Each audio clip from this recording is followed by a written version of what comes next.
We live? Hello, are we live? Looking good. Hey! Oh, man. Oh, my microphone's loose. How's it going, everyone? Look at this chat is active. So let's do it this in order. Welcome King, welcome Uni, welcome Casarola, welcome Shade, welcome Meth, welcome Vanitas. I did that out of order.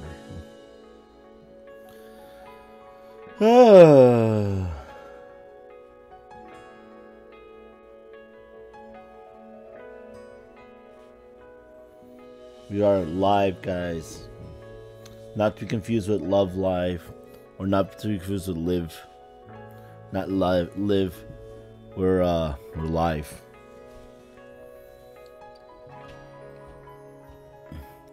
So you guys ready? They're playing the serious music. The 8th day in the valley. Dawn of the 8th day. So for those of you guys who missed last week, a lot happened.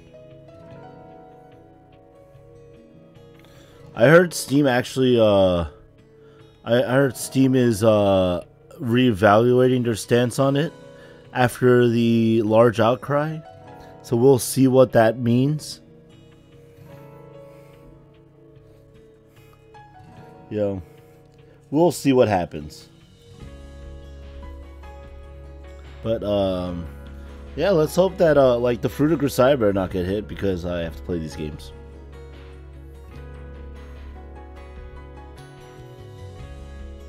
Yeah, like I said, yeah.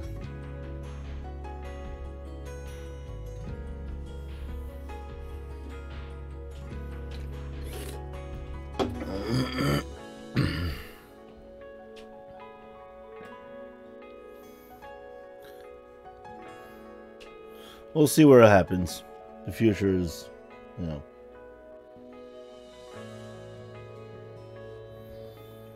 All right. I'll just buy the rest of the games from like somewhere else. That's all I'll do. Get it from Frontwing directly, one way or another.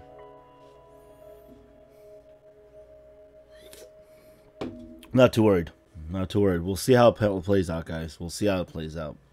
If all else fails, Steam might not be a thing anymore. We'll see what Valve does.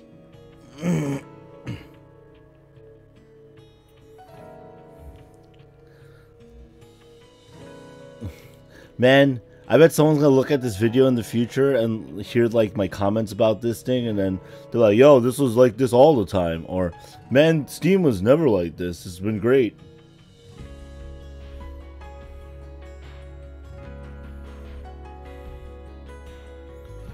Actually, it's really funny because I think both Manga Gamer and Jast are stepping in. That's a big one. I used to buy VNs for Manga Gamer, so that wouldn't change much.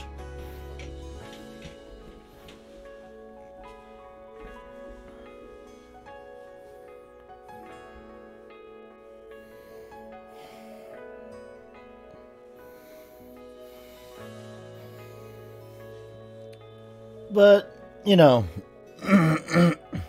Ooh, Jeff Dunham live show.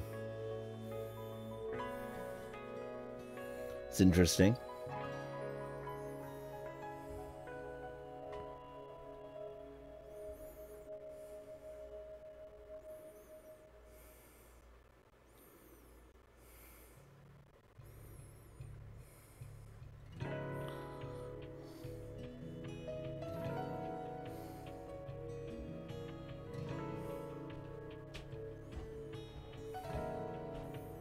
Ooh.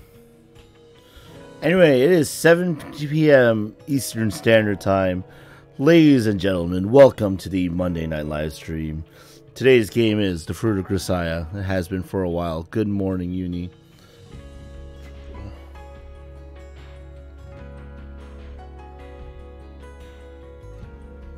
So, yeah. If you haven't been keeping,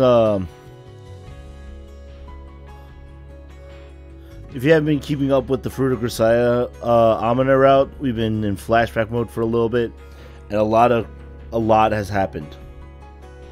Considering 5 days of stuff happened. So let's get right into day 8, because you know, screw the serious discussions. Here for serious discussions in game. Is that how it works, right?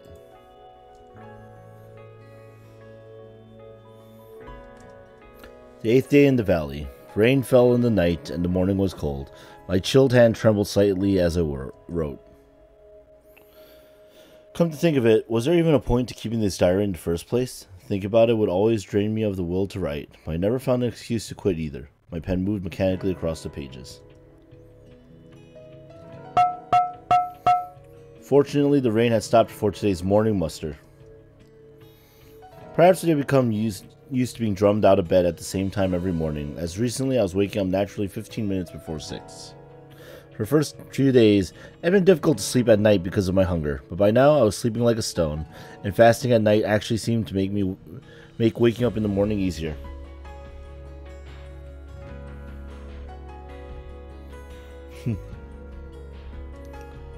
That said, getting out of bed once awake was growing increasingly difficult. I had no choice but to spend 15 minutes in bed, waiting for my blood pressure to rise until I could stand up without instantly becoming lightheaded. This morning, Professor Kazumi's tour of inspection proceeded as usual. The valley was shrouded in a cold, damp mist. As we made our way around the examination line, many of the girls were swaying unsteadily on their feet, their bodies still not fully awake. おはよう、いぶきさん。今朝の体調はどうかしら？まあ、ぼちぼちです。疲れた顔をしているわね。私たちがここへ来て今日で何日目だったかしら？8日目？そう、8日目。今朝は寒いわね。昨日と比べてどっちが寒い？昨日はそんなに寒くなかったと思うけど、むしろ暑かったぐらいで。Everyone wants Tharja in Fire Emblem, what? そうね。お母様はお元気？今年でおいくつになられたのかしら？ I feel like this line of questioning is very important. 何急に？いいから教えてくださらない？母は、多分元気。今年で42歳。この子の名前は？ Kazuki grabbed my arm and pulled me over. あまね。名字を教えてくれる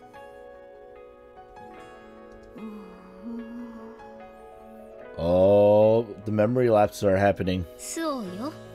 だいぶ疲れが溜まっているみたいね。無理もないわ。私たちがここへ来て今日で何日目だったかしら。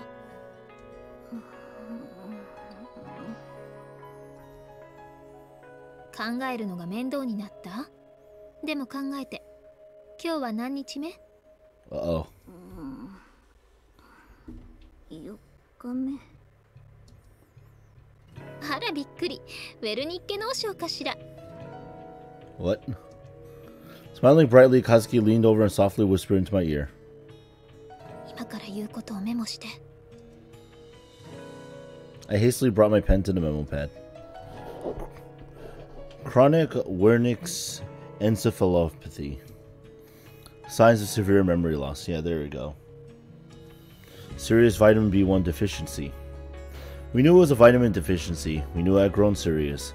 But that diagnosis wasn't much good to us.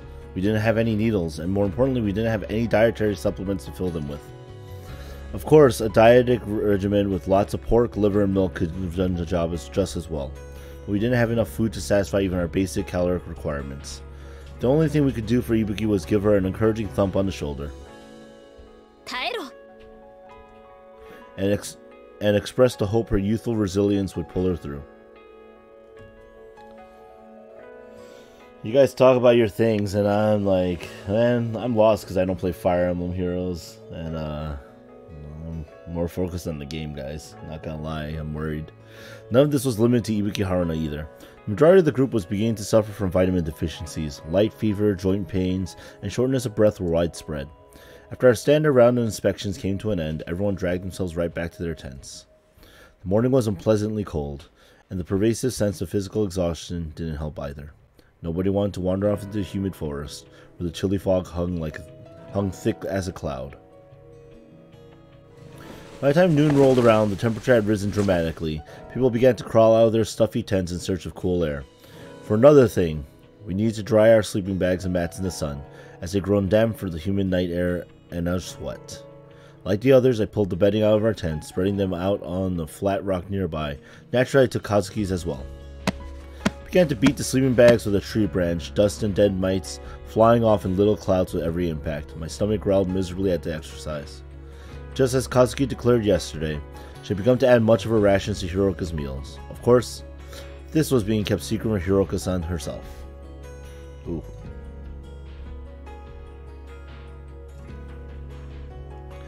At this rate, Kazuki wouldn't last long. When I told her I was worried, she laughed off my worries with some cliche about starving samurai making particularly leisurely use of their toothpick. Then added that a leader doesn't need to eat, they just need to act like they're eating. The words had given me a bit of a start. It was certainly true that everyone was relying on Kazuki, but I was surprised she'd come to think of herself as a leader. All of a sudden I heard someone shouting in a clearly angry tone of voice. My hand stopped in mid-swing. Sound carries well through humid air. The bellowing voice of our team advisor, Mr. Ochi, reverberated impressively around the rocky valley. This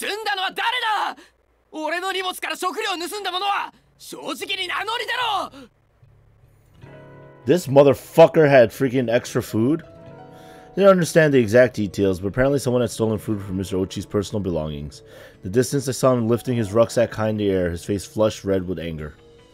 Glancing around the area, I found the others who had left their tents fixedly studying the ground, carefully avoiding eye contact with our teacher.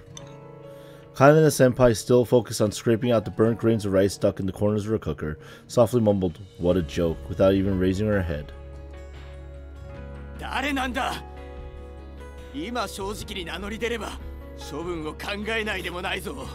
So this guy has like a personal stash of food and gets angry when someone takes some of it? Well, meanwhile, everyone's dying from the malnutrition. Yeah, fuck this guy.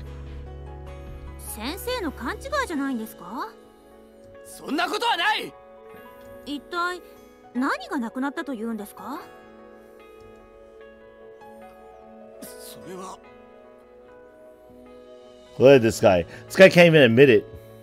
Mizochi stumbled awkwardly over his words. From the looks of things, the missing food had probably been something he'd hidden away instead of contributing to the common stock.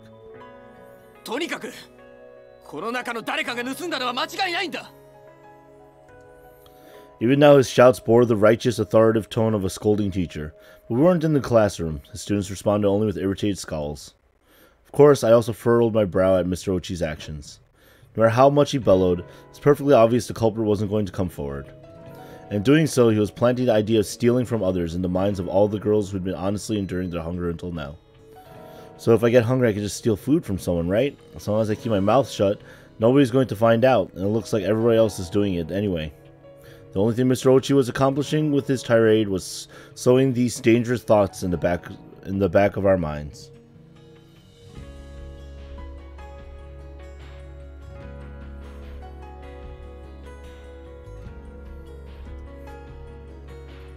When the single carrot went missing from Koide Senpai's tent earlier, Kazuki had skillfully concealed the incident in order to avoid this exact situation. Now it was all for naught.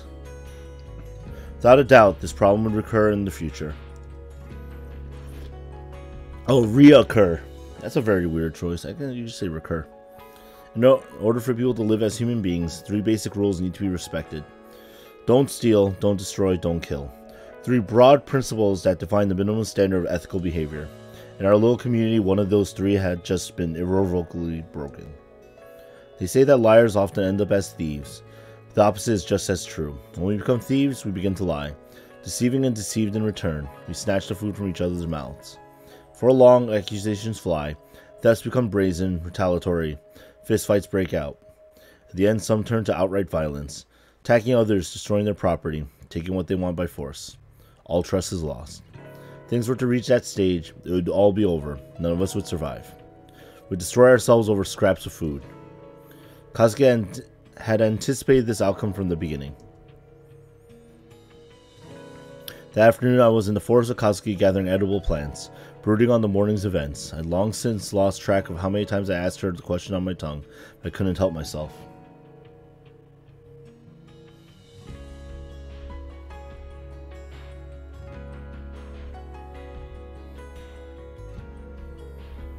Everything's gonna be bad by the end of the flashback, let's be honest, guys.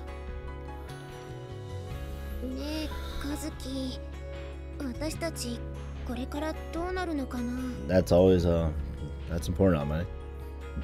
14回目 Yep. Is the pupper still alive for now? あなたがその質問を私にした回数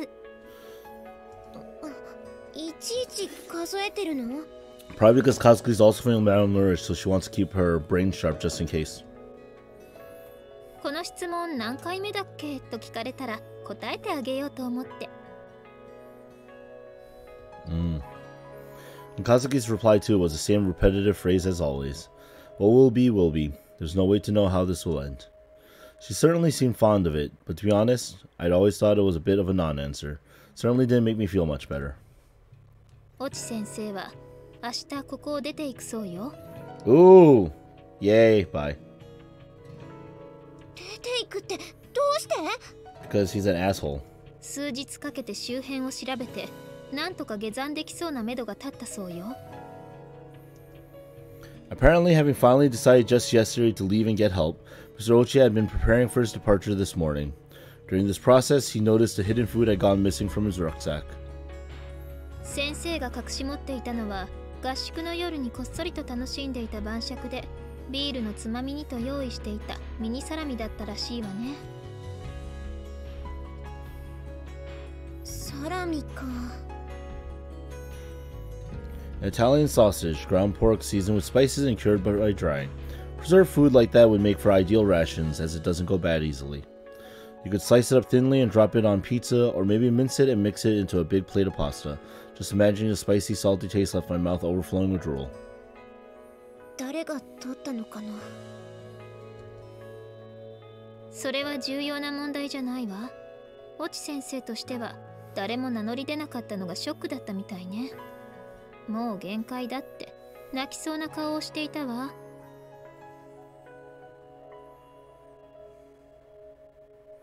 How did Sakaki? You mean, Venus? そっか。From the beginning, Mr. Ochi had said he wasn't really cut out for this job. As for why, apparently he simply had a hard time dealing with women in general. Given that his job involved corralling girls at the most emotional stage of adolescence, he found the experience immensely nerve-wracking at the best of times. And now, of all things, he was living under terrible conditions with a pack of desperate girls, increasingly crushed under the pressure of their excessive expectations. Really, it's hardly surprising he'd want to make a break for it as soon as humanly possible. 先生がいなくなったら、私たちどうなるんだろう。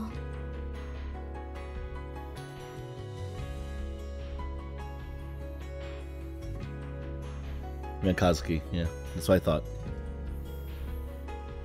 Oh yeah, remember Kazuki's like all-knowing in this flashback. She knows how it's gonna pan out, こういう basically. 言い方は先生に対して甚だ失礼だとは思うけれど、体制に影響はないと思うわよ。 Seriously, the guy barely made an appearance, and he yelled one morning, and he's gonna be gone the next. To be sure, Mr. Ochi was never exactly a powerful presence. Even during our normal team activities, I'd always thought of him as more of a cushion between the official authority of the school and the day-to-day management, which was almost entirely handled by our team captain. Kazukai? guys, we could learn to spell better in the chat. Still, we had more faith in him than that might suggest. He was an adult with a legal responsibility to us, and as a man he was better physically equipped to handle certain jobs. His presence here had been subtly reassuring in its way, allowing us to slip back into the comforting, passive role of students. And while he wasn't much for stopping our fights, the fact that a teacher was watching acted as a significant check on our behavior. If Mr. Ochi were to leave the camp tomorrow, we'd lose our only real authority figure. Wasn't there a chance his departure could become a spark that would set off a descent into something uglier? 不安だよ、和樹。大丈夫よ。もしもの時は私があなたを守ってあげるから。ね。Oh man. You think she was an elder sister calming a frightened younger sibling. I mean, Kazuki is an elder sister. Her words were immensely reassuring, but also inspired something very close to shame. Felt as though I just forced another responsibility onto Kazuki's overburdened shoulders out of nothing more than a pathetic weakness. My face crumpled bitterly, and I could feel tears building behind my eyes. もしもの時って？もしもの時はもしもの時。多くは想定外の好ましくない事態に遭遇した状況を指してそう呼びます。Something tells me that's going to pass. これ以上、まだ状況が悪くなるってこと？ I'm pretty sure it's going to be, considering that you're the only one that survives it. まあ、なるでしょうね。でも心配はいらないわ。もしも何かを犠牲にしなければあなたを守れないという状況になったら、私は全てを犠牲にしてでもあなたを守るから、全然大丈夫。愛してるわ、アマネ。Oh, she loves her. Venice, just so you know, for a fake Grandor, the Summer Scath is actually a lot better. She's one of the best assassins in the game, from what people have told me. Shuten's good, but Shuten has her place, where she's really good. Summer Scath, however, apparently amazing. 嬉しいけど大丈夫だよ。私、自分の身は自分で守るから。あら、本当？実は私も自分のことで精一杯な部分もあって、そうしてもらえるとすごく助かるわ。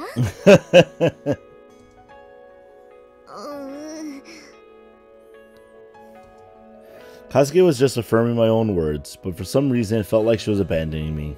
All of a sudden, there was a dull pain in my chest. I mean, Amane wore glasses when she was in middle school. You know, it happens. 大丈夫よ。Amaneは強い子だから。ね。ね。Or is this high school? I don't know. What are they? 14, 15? Damn, that's bad. That's right. I can't let myself stay dependent on Kazuki forever. I wanted her words to be true. I wanted her to be strong. Strong enough to help her. Strong enough to protect her. Strong enough to be necessary to her. If I couldn't be strong now, I had the feeling I'd be weak forever. Always hiding behind the protection of others. Helpless and worthless until the end of my days. Well, that was quick.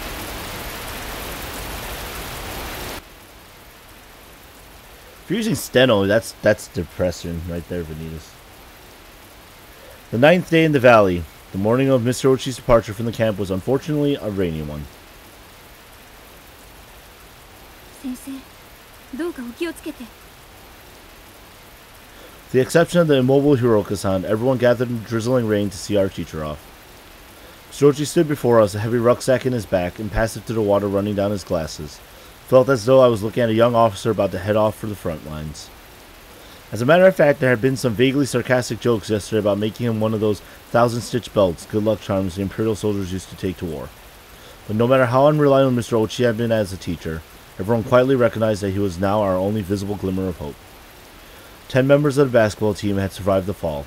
Our belt would have come up a good 990 stitches short.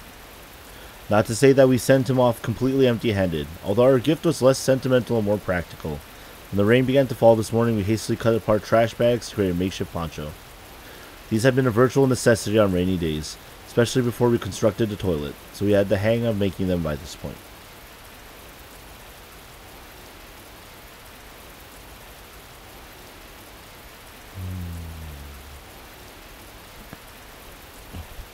You can think about like Assassin Team Comp with that Vanitas, Summer Scath, and Rogishiki and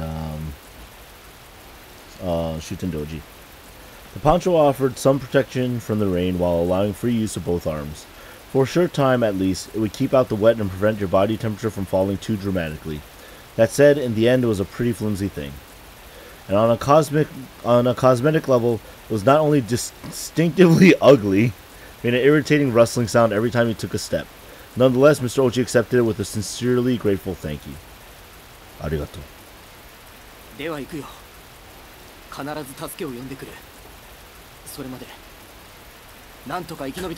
That does sound reassuring, though.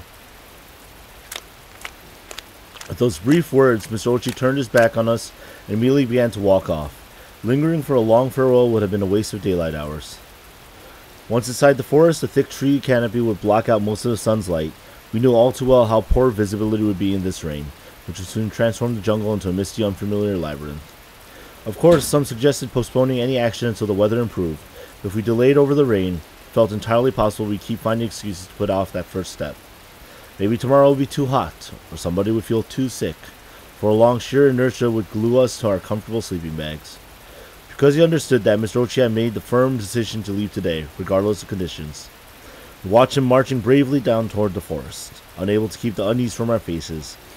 If we had little rising sun flags to flap around, we wouldn't have looked out of place in a 60-year-old photograph. Yay! But unlike the relatives of those doomed soldiers, our anxiety was accompanied by an undercurrent of guilt. We weren't afraid for our teacher's well-being. We were worried about our own uncertain future. He'll make it. The words spilled spontaneously out of my mouth. Sakuma-senpai, who'd been standing at my side through the little ceremony, glanced over.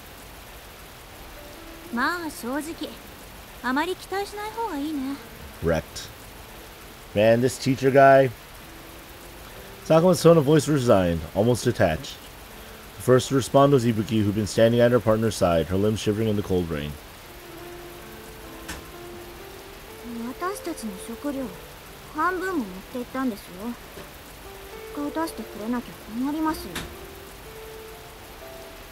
Kaneda-senpai has always scratched vigorously away at the bandage on her forehead, gave a little snort of laughter at Ibuki's words.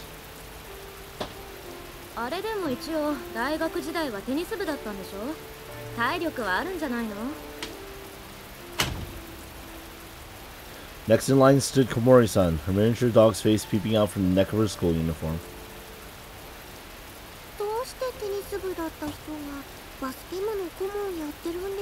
It's called adult circumstances, Komori.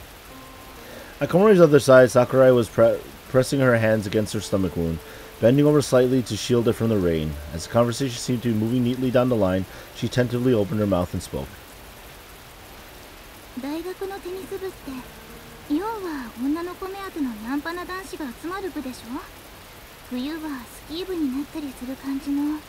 Really? That's why men... No, that's not true always.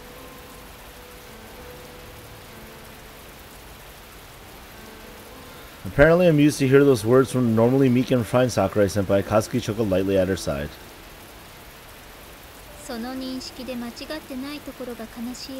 Man, this guy is getting backsassed and talked about like at the moment he leaves. Yeah, I guess Mr. Ochi doesn't make it too far, huh? Our eyes fixed on Mr. Ochi as his figure grew small in the distance. Koide-senpai responded to Kazuki's words with an anxious frown.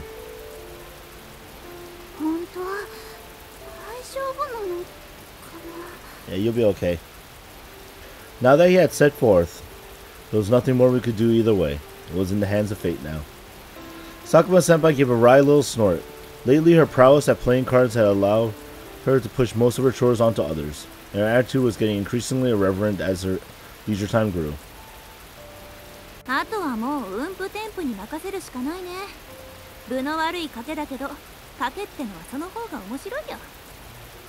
Well, you know. Clearly irritated by Sakuma's flippant tone, Captain Sakashita finally broke her silent vigil.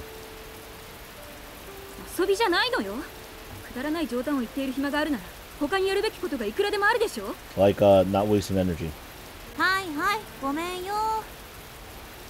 Sakuma's typically indifferent response earned her a brief, withering glare. After a moment, the captain turned sharply on her heel and stalked off toward her tent without another word. Heaving a small sigh at this abrupt departure, Koide gave a light nod of acknowledgement to Kazuki, then trotted off to follow her partner. なんかさ、坂下を見てると、こういう状況でも怒鳴り散らすだけの人間がどれだけ惨めかって思い知らされるよね。Sakuma's like, yo, I've been lazy, whatevs, man. 彼女を見ていると、しっかりしなきゃって逆に落ち着いてくるよ。そういう意味では、いい反面教師だ。Wow. Wrecked. Obeying someone simply because they outshout at any voice of opposition is the height of foolishness. Over the days we spent here, that realization had sunk deeply into our very bones. At moments like these, everyone's gaze would naturally settle on Kazuki. He turned to a freshman, a small girl no taller than 150 centimeters, with eyes of absolute trust. The third years among us were no exception. The vaguely rebellious Sakuma seemed to have concluded in characteristically happy-go-lucky style that, when Kazumi is around, life's a lot easier. And having essentially entrusted her life to Kazuki as a patient, Sakurai-senpai had even begun to politely address her with an honorific. 言い方はどうあれ、坂下部長の言葉に間違いがないのも事実です。寒暖じみたぶちり合いをしている暇があれば、食べ物を探しましょう。Oh, look at that. Kazuki's trying to maintain order and control here. There was no changing the fact that we'd given half of our already meager stockpile to Mr. Ochi. Today on, our meals would be all the more grimly austere. Austere? I'm sorry, austere. I said that wrong.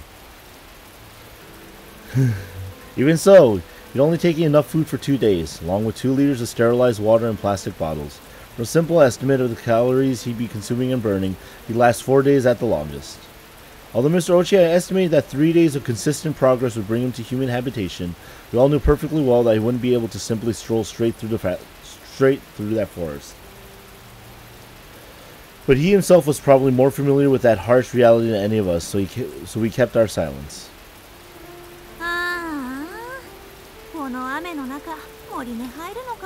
Yeah, you need food, man.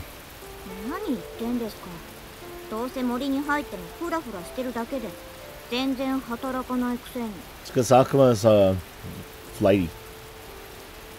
仕方がないよ。私は貴族だからね。一つお願いがあるんですけど、いいですか？なんだい？言ってごらんよ。一度本気で殴らせてください。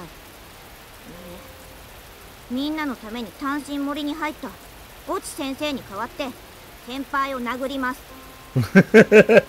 Your jokes are so bad, I want to punch you in the face. それで君の気が晴れるのならそうするといい。あまり痛くしないでもらえると助かるかな。だから髪に触らないでください。Harshly slapping aside Sakuma-senpai's hand, Ibuki stamped off toward the forest alone.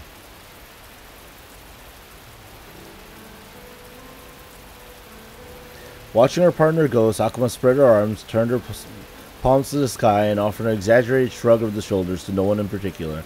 But soon enough, she followed without a word. All said and done, they were a friendly pair.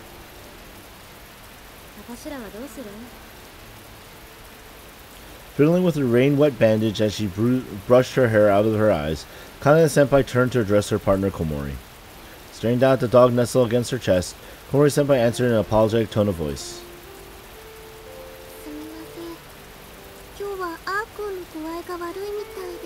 Probably because of the lack of food.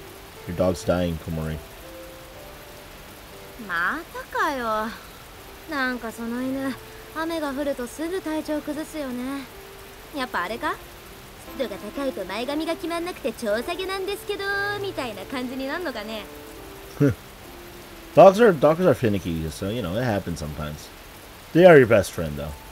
Trust the dog. まさかそれはないと思いますけど。まあいいよ。今日は私が行くからさ。あんたは犬と一緒にテントで待ってな。すみません。Kaneda set off with broad strides, apparently trying to play up her self-assigned role as the manly big brother of the household. Komori hurried off as well, leaning over the dog in her uniform to shield it from their elements. Well then, what about us? When I glanced over in Kazuki's direction, I was surprised to find Sakurai-senpai still loitering quietly by her side. Her eyes met. Sakurai gave me a gentle cut off. 桜井先輩はどうされます?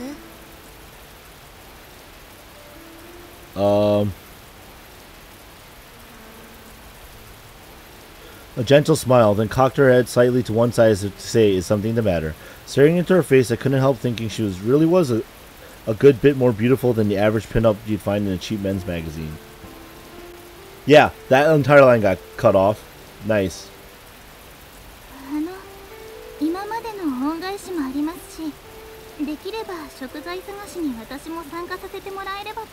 What? Injured girl. それは助かりますけど、大丈夫なんですか? はい、お腹の怪我ももうだいぶ良くなってきましたし。 Sounds like a lie. ダメよ。でも気持ちはわかるしありがたいけれど、今無理をすればまた悪化するわよ。桜井さんはテントに戻って広岡さんについていてあげてください。 Oh, she's the backup nurse now. つまんない。食材探しだって別に楽しくはないわ。もともとあなたは体が丈夫ではないのだし、おとなしく私の言うことを聞きなさい。はーい。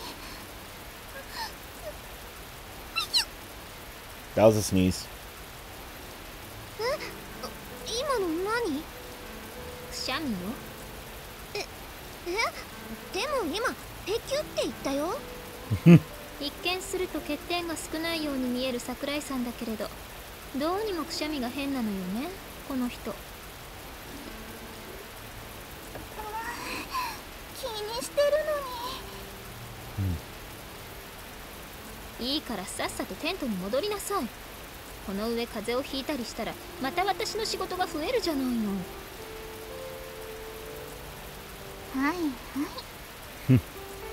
Smiling sweetly, Sakurai patted Kazuki on the head, then obediently walked off toward her tent. That is, the large tent where Hiroka-san was waiting. Sakurai senpai, 美人だね。そうね。性格もおとなしいし、本当に欠点の少ない人だわ。もうお腹が出るような水着は着れないと思うけれど。Yeah, that sucks. そっか。As she watched Sakurai-senpai walk away, thin arms shielding her stomach, Kazuki's profile betrayed a hint of sadness. Sakurai's parents had probably been planning to bring their daughter into the world of show business sooner or later. What would they think when they saw that wound across her belly? An ugly, jagged, dark red gash, discharging pus faster than we could clean and disinfect it. Would they be overjoyed their daughter had at least survived or hurt by her misfortune? Yeah, let's not dwell on that, guys. When I stared down at the misty jungle, I could see the indistinct shapes of human beings wriggling in the trees in search of sustenance. We're stumbling in fog, nothing to guide us, nothing but the unknown ahead, clawing desperately for survival. How long would this go on? How long until fortune smiled on us? How long until we could rest? What will be, will be. There's no way to know how this will end. For now, we just need to do what we can. For now, those words were still enough to keep my feet moving. I was beginning to feel that the limits of my endurance might be approaching. Even so, as Kazumi and Kazuki made her way down the valley, the only thought in my mind was to follow her. By now, I'd stopped even considering any other course of action. Ah, it's so raining! You know why? The chat's dead, Vanitas, because everyone else is dying slowly. The 10th day in the valley. Oh, that's horrible. また雨だ。もううんざり。雨が降ると途端に体がだるくなる。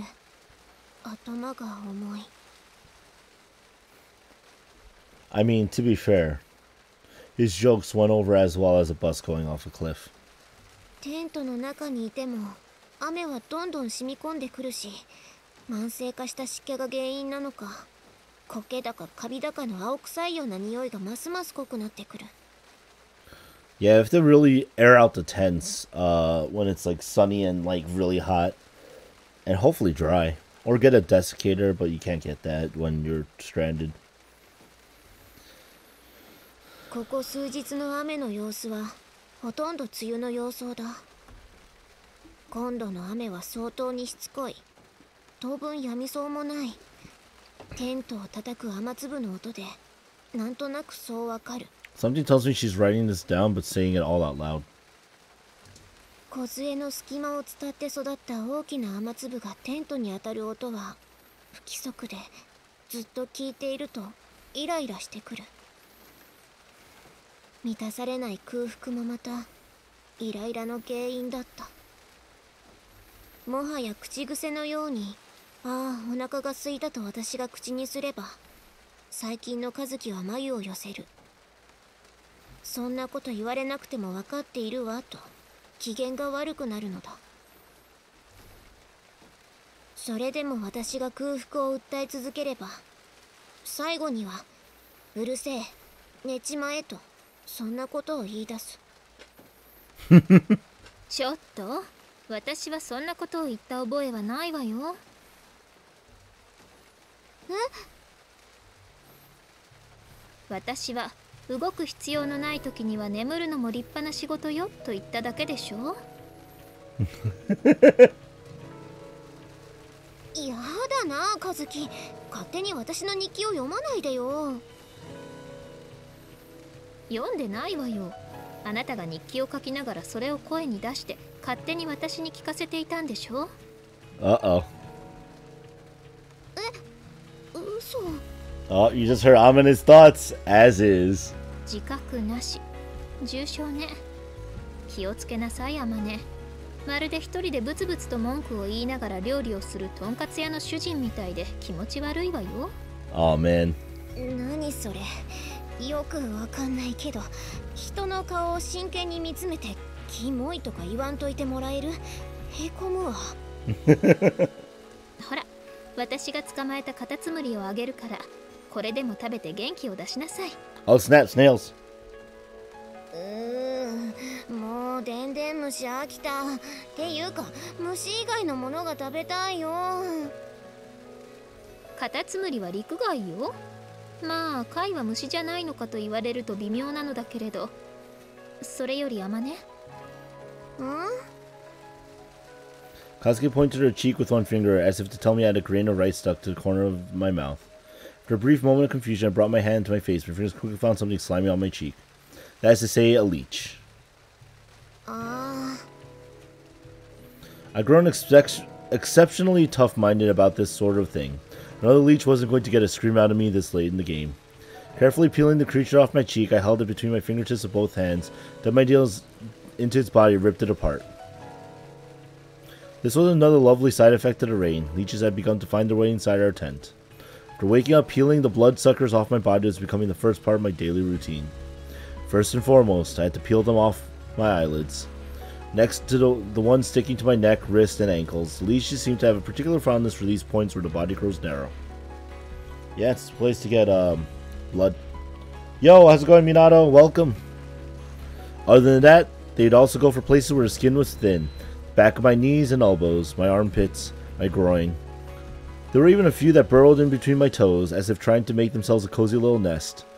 First few times it's happened, we shrieked hysterically when we woke, but after a few days we lost the will to even moan. And either our bodies had developed a resistance to Hirudin, or we just gotten used to treating the bites as the trickle of blood from the wounds would stop now after only an hour or so. Katsuki speculated our growing sodium deficiency might be affecting the salinity of our blood, but there was no way to tell for sure. As the day crept into evening without a break in the rain, Kazuki and I headed to the large tent in order to visit Hiroka-san and Sakurai-senpai. Outside, I started the usual fire under the primitive stove, made the usual thin, watery weed soup, and boiled the usual bucket of hot water. The gruel in my right hand and the hot water in my left made my way to the hospital tent. It was important to remember which was in which.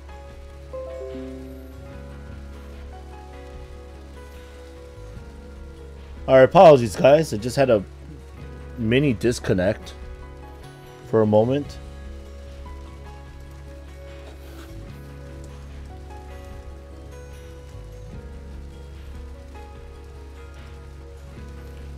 Yeah, everyone give it like a quick refresh just in case. So,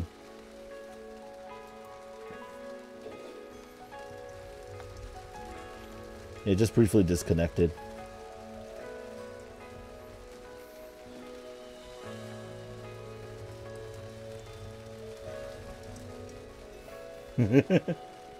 So yeah, you're probably lagging behind a lot. So I would, hey, how's it going, Jose? I would just give it a quick refresh, everybody. And I'll start from the top of the page as well.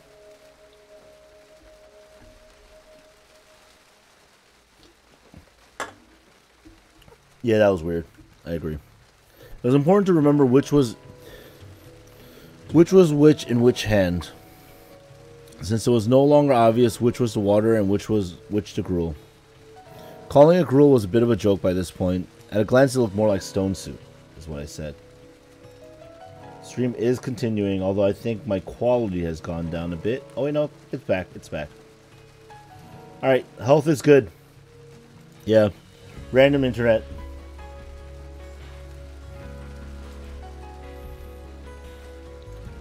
As always, it's good to see more people here. Hey, how's it going, Casserolo? You like showed up early, Casserolo, and then you didn't show up for a while. Well, welcome. I feel like I missed a few of your comments. I did, actually. Even so, since we were mixing in a bit of the rice distributed to Kazuki and me, the wounded Sakurai and the Hiroko were still eating slightly better than the rest of us. Arigatou, Amane. そこの手ぬぐいを熱湯で消毒して、広岡さんの体を拭いてあげてくれる？うん、任せて。Kazuki didn't turn around when I entered the tent. She was steadily unwinding the yellow-stained bandages from Sakurai's stomach and removing the gauze from her wound to be replaced. We'd washed the gauze over and over in boiling water to the point it was beginning to blacken, made for all the more striking a contrast against the yellow pus that permeated its surface. No matter how many times we carefully disinfected Sakurai's laceration, the suppuration wasn't showing any signs of stopping. If we weren't in this situation, it surely wouldn't have been difficult to treat. Given our unsanitary conditions and utter lack of medical supplies, we simply couldn't stop the bacteria from multiplying. Above all else, the patient wasn't getting the nutrition her body needed to fight its way to recovery. When I reached out for the dirty gauze in order to sterilize it for reuse, I noticed something squirming on its surface. It was a maggot, thrashing its fat little body madly from within the depths of the pus that soaked into the gauze. It almost seemed to be consciously trying to crawl back towards Sakurai's stomach.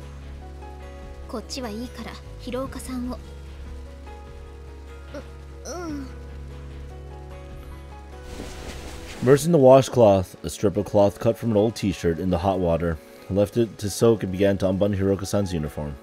At first she'd been quite embarrassed to be seen naked, but by now she'd submitted quietly without even squirming. She might simply have lost the energy necessary to feel shame. Hiroko-san's chest had withered dramatically since the first time I wiped her clean. Her ribs stood out distinctly against the surface of her skin. And that skin was mottled here and there with small white flecks. Small fuzzy little spots could be dusted off by hand. At first I thought them to be something like cotton dust from her sleeping bag. When I asked Kazuki, I learned for the first time that mold can grow on a living human body. Yeah, it's tough.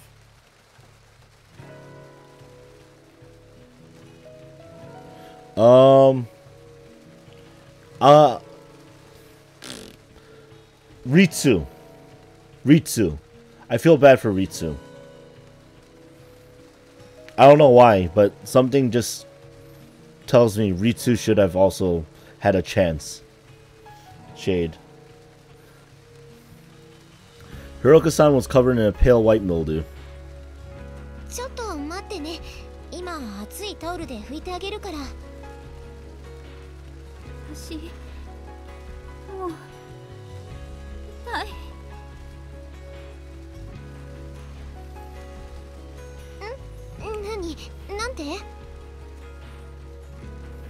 Hiroko's dry, cracked lips were moving slightly. Lowered my ear to her mouth.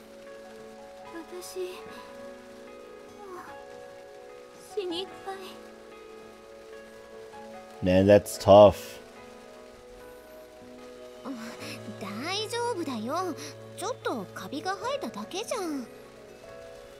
Scooping the washcloth out of the hot water with a pair of chopsticks, I waited for it to cool below scalding to give it a vigorous squeeze.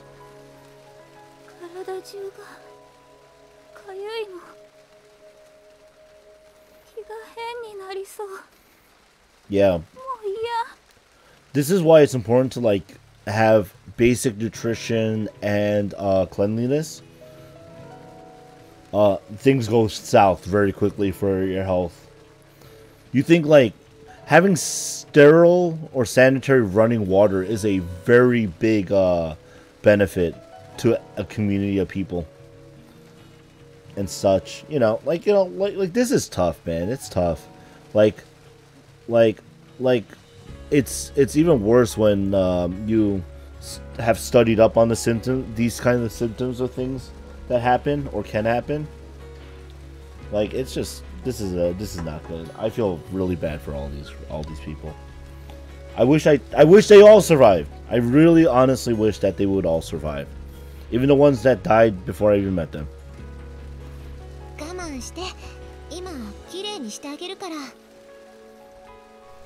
Dropped the moderately hot towel against Hiroka-san's body and began to wipe. The mold came off cleanly, but underneath there were innumerable angry, swollen red welts where fingernails had dug into her flesh.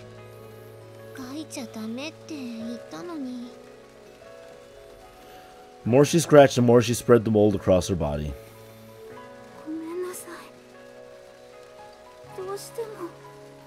Oh, you got something nice for me now? Nice. Aw. Wide-scale, unrelenting itchiness is absolute torment. No matter how firmly you're told not to scratch, you'll unconsciously claw at your body while asleep. Hiroka-san's reflexive habit had grown so extreme that we'd actually tried binding her hands to prevent this. That night she had woken the entire camp screaming. Writhing her body against her restraints, she had scraped her body against the hard ground, crying again and again for help.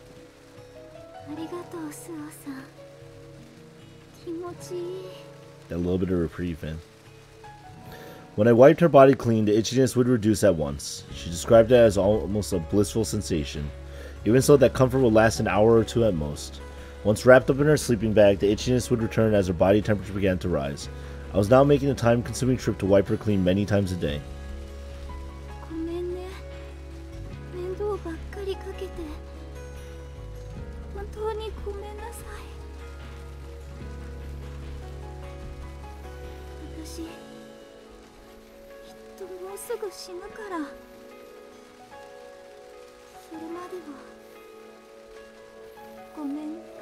Oh, that's tough.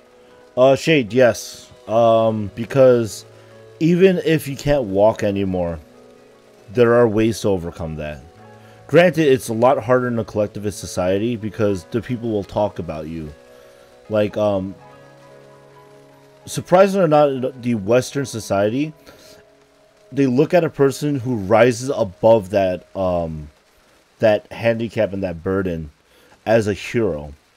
Whereas people will constantly judge her for the fact that she won't have legs to walk on for the rest of her life. It's true.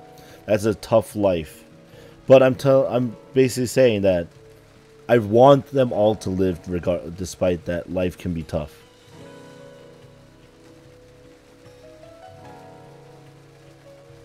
Hey, it's Metal. How's it going?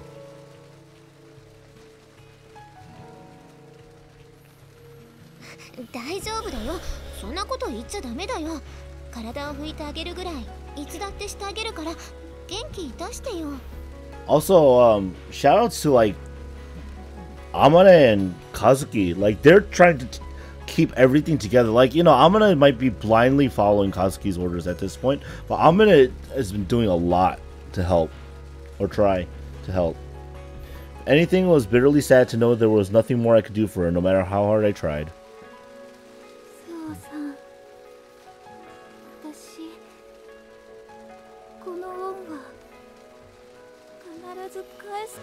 You'll become Amane's will to live once you're dead, Hiroka. Don't worry.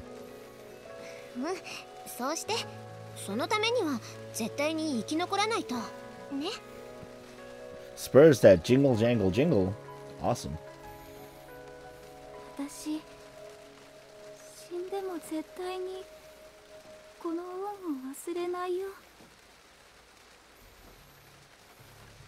As she spoke, tears began to run in little streams down Hiroka-san's face.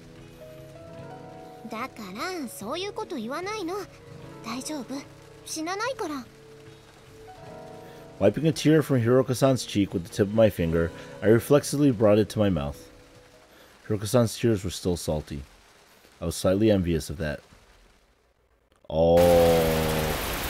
Because she does get slightly better nutrition. Holy crap, that was really loud. It's like, day 11, transition, rain! Oh. The 11th day in the valley. It was still raining and it never stopped raining. There was nothing to do but sit around shivering and wait for the weather to clear.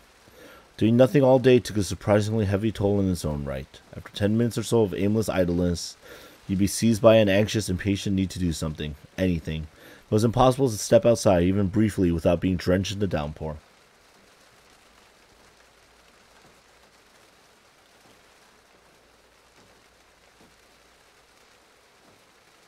Yeah, it's true. It's true, Shade. And I think Hiroka already, like, she's clearly showing signs that she feels that already, to the point where she wants to die because she feels like such a burden at times. It's a tough existence to feel like a burden, but it's not unovercomable. And you know, when it comes down to it, it's just better to live than it is to be dead. There are things you will miss just because you weren't alive for them, one way or another. No one dies early without regrets.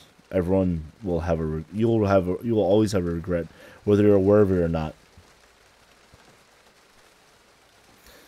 Even if your existence becomes a burden, or it becomes like, or you feel that like live.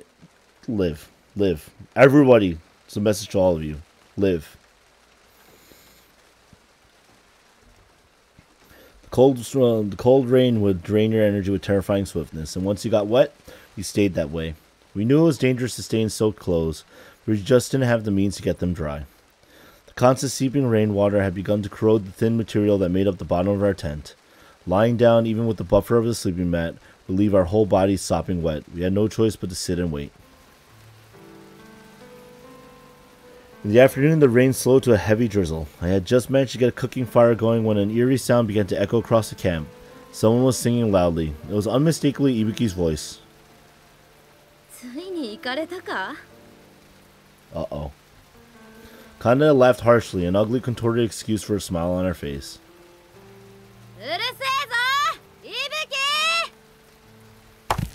In an attempt to end the mournful, grimace-inducing dirge, Kanda-senpai hurled a rock in Ibuki's direction. The stone fell a few feet short, and Ibuki turned in our direction to examine it. Her face was ghastly white, her skin dull. It looked as though she had aged 20 years in the last few days. Picking up the muddy stone, Ibuki pressed it to her nose and sniffed it curiously. Apparently deciding it wasn't food, she tossed it casually aside and continued her song. The world grows warped around you. Those who can't bend simply break. Watching Ibuki caterwauling idly up at the rain cloud-filled sky as if to summon the sun, I wonder if derangement might sometimes be a blessing rather than a curse.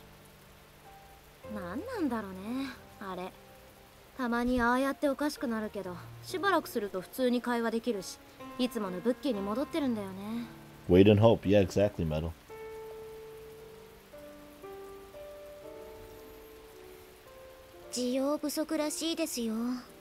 But yeah, Shade, you're right. It is it's a major issue that most would overlook.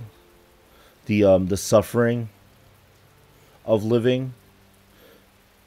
And let's be honest, it's not an easy decision to die. It's not an easy decision to live. Both take a lot.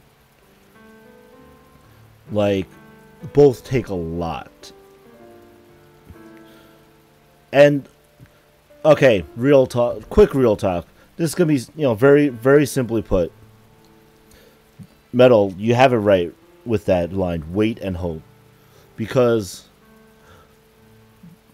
like, and this is for, like, everybody who thinks dying is the easy way out. Guys, dying is never the easy way out. Living is also not the easy way out. There is no easy way to live and die in life. like a living being is a incredibly tough thing to bring an end to, especially for a human. It's a very tough thing to end. People who take lives easily don't understand the weight. Yeah, exactly. Don't understand the weight that puts on your shoulders. There are tons of people who kill somebody and regret it for the rest of their life. It's hard. It's a burden that people should not carry. And that's why people shouldn't kill each other. Period. But it's going to happen. And that includes if you kill yourself. It's a huge burden. It's a big thing. Dying and living are equally hard. It's true, Shade, yes. So, remember, wait and hope. Not everything's going to be terrible. Even when you're in the worst situation, not everything's going to be terrible. Even Hiroka right here, with 2 broken legs and no way to get treatment, and dying of malnutrition to the point, and having even mold grow on her to the point where she wants to die, finds that little bit of respite every time Amane wipes her down.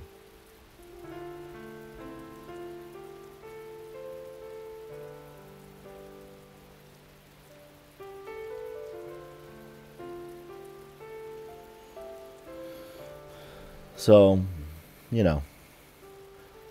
keep living, guys. Everybody in the world. I wish I could shout it to give everybody a big hug and tell them, keep living. Don't worry. Wait and hope. Wait and hope. Life will change, man. It's true. It's also a very good song from Persona 5, but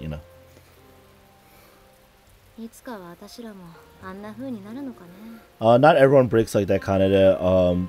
There's different ways of handling malnutrition.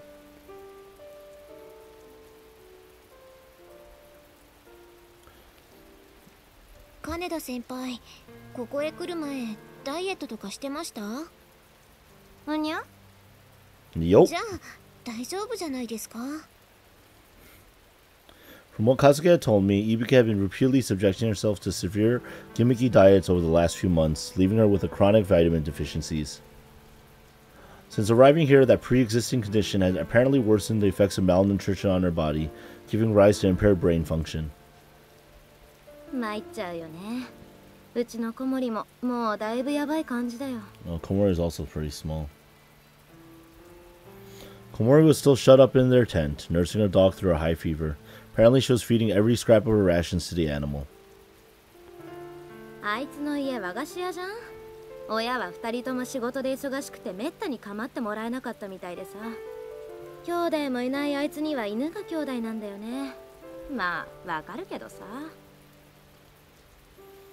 Even as Kaneda spoke those carefully neutral words, her mouth was twisted with undisguised loathing. Her true feelings were written on her face. She unambiguously hated that feverish, immobile little dog. It was of no use to her, and so she wanted it to disappear. It was as simple as that.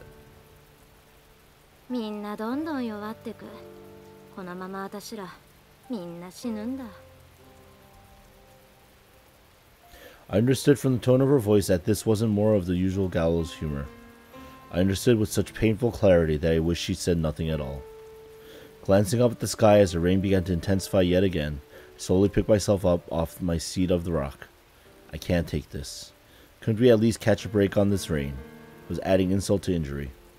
Knowing full well that it was ridiculous, I did my best whiny preschooler impression and asked Kazuki to make the rain stop.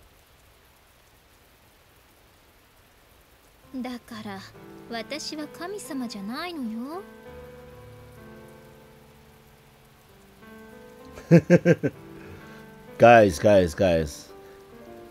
If we ever do a real life meetup, let's all like celebrate. Yeah, exactly.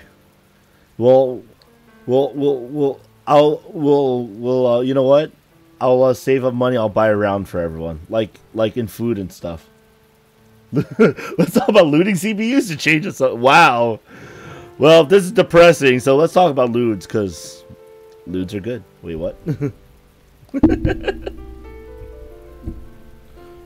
dead serious, guys. If you ever Persona music intensify, but no, I'm dead serious. I always say, if anybody comes to visit New York City, let me know. Treat you to dinner. You're in the same neighborhood. You're about there, Kazuki. You're almost God. Come on. Everyone called Kazuki a witch. Well, except for the ones who called her a monster. In that case, a little rain magic shouldn't be too much to ask for, right? I mean, I knew it was idiotic, but asking is free.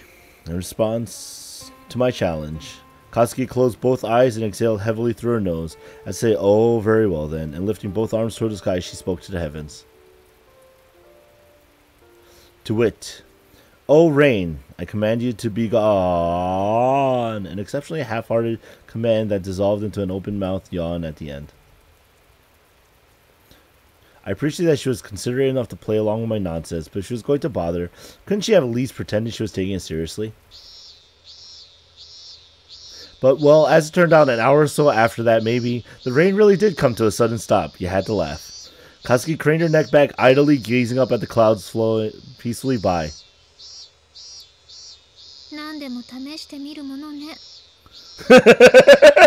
Wow! Well, guess I'm good enough. Kazuki, guess I'm godlike enough.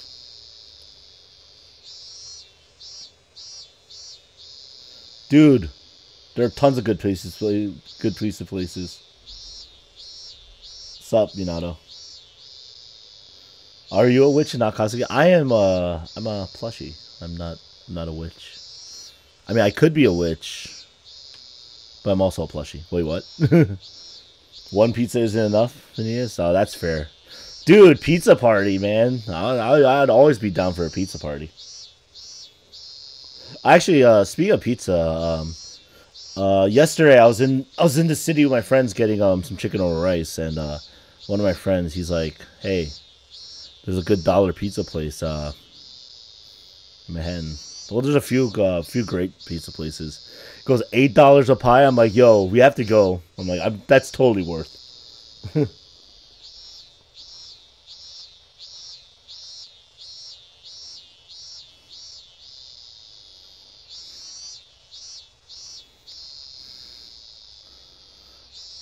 Yo, do you have old pizza? Yo, barbecue pizza? I know a place, man. I know a place, Vanitas, that you would love. What's up, Minato?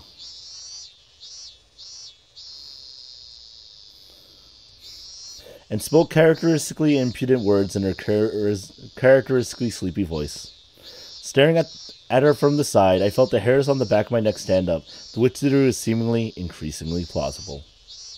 Not that, on reflection, I really cared if she was some sort of black magician. It'd be nice to have one on our side right about now.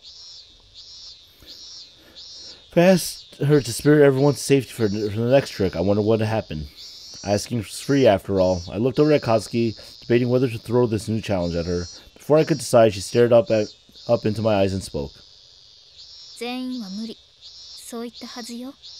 Oh. Oh, yeah, whatever. だから、私が質問する前に答えを先に言うのはマナー違反だよ。あなたは考えていることがすぐに顔に出るから分かりやすいのよね。I'm not a witch. Don't worry, guys. No witch hunting, please. Can't be everyone.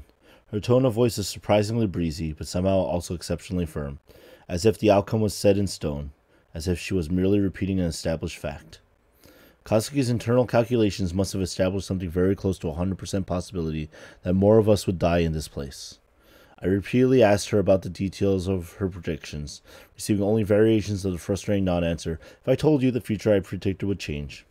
When I finally told her that changing the future sounded like a pretty good idea to me, she coolly replied, even if it would mean none of us survive at all, and I found myself at an utter loss for words. Well, the good part is you can't burn me with barbecue and pizza because I'll eat it. And second of all, I don't burn.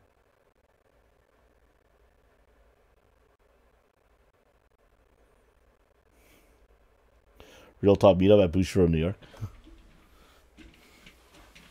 What you mean? What you mean during the tournament in New York? that Bushiroad's hosting?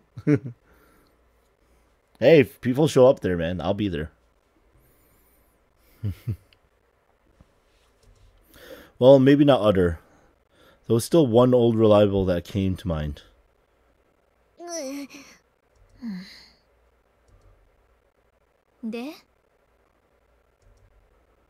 Don't look at me like that. I'm perfectly aware that I'm an idiot. You don't have to rub it in. Even now, Katsuki said the possibility everyone survived wasn't quite zero. But by believing those words, I could hold on to hope. If I had hope, I could find the strength to go on.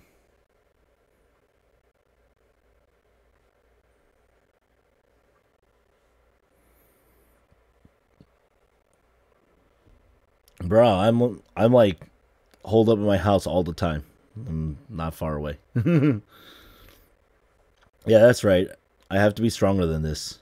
But it was hard. It was very hard. Full 2 days had passed since Mr. Ochi left the camp. And as always, there were no signs of rescuers active nearby. Naturally, our teacher hadn't returned either. Oh, snap. Is this the... Everyone is dying. Can I, Is it the right click? No, that's the X button. There it is. Everyone is dying today. Everyone looks disheartened. Yay. Yeah, Venus, for you, it'll be a little bit longer. So, when you can. You're on the other side of the continent. No, Metal, don't worry. When you can. Guys, remember. It's not like I'm going to disappear in a day or two. I'm going to be around for a long time.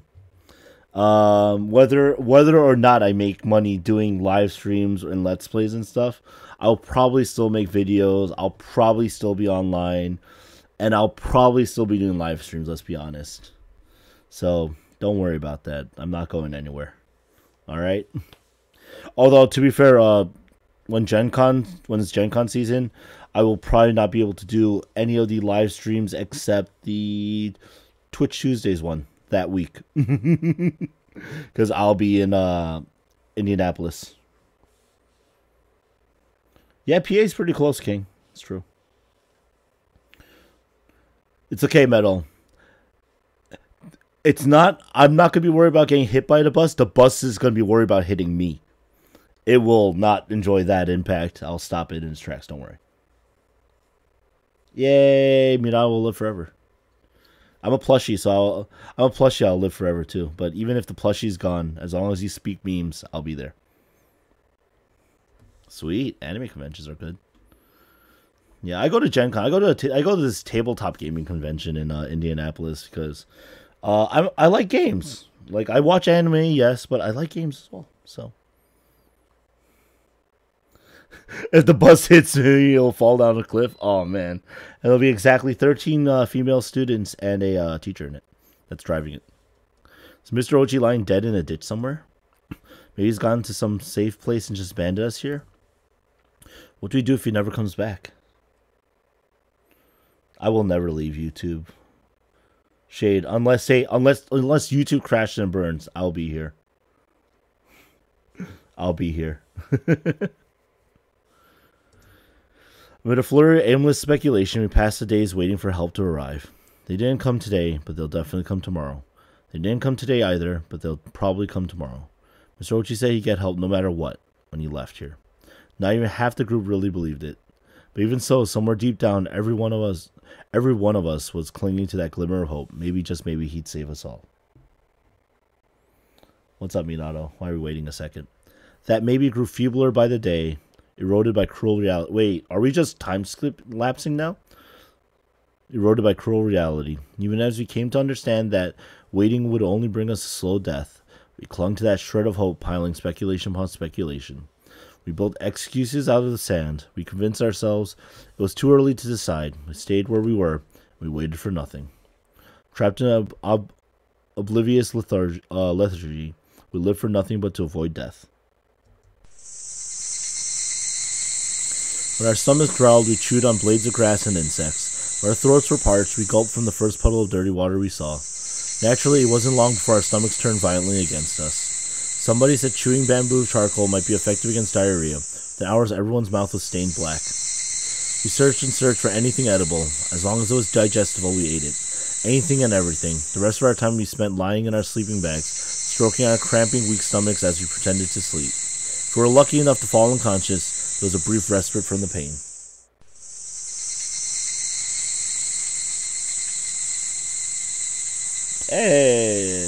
Hey, the game's glitched. What? Why is the game glitched, Minato? What day is it now? 25th. Isn't that day 12th day? Okay. 12th day in the valley. Lately, I was waking every morning from dreams of food. Walking in the forest, I come across a trailer cart with broken wheels. I draw close and look over the edge. There's a huge cardboard box full of canned food just sitting inside. Not just full, bursting at the seams. There are dozens of cans in that box. Beef boiled with soy sauce and ginger. Mackerel cooked in miso. Even canned peaches and pineapples. Untucking my shirt to make a pouch, I cautiously load it full of cans, making sure to stay alert and keeping an eye on my surroundings. If I bring all this back, everyone will be able to eat until our stomachs are bulging. What a fantastic windfall. The look on their faces when I come back. Not to worry, we have a can opener.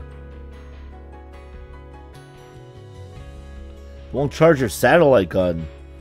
Oh no, that's not the fault of the game, that's the fault of the satellite gun. Yeah, you're on version 3.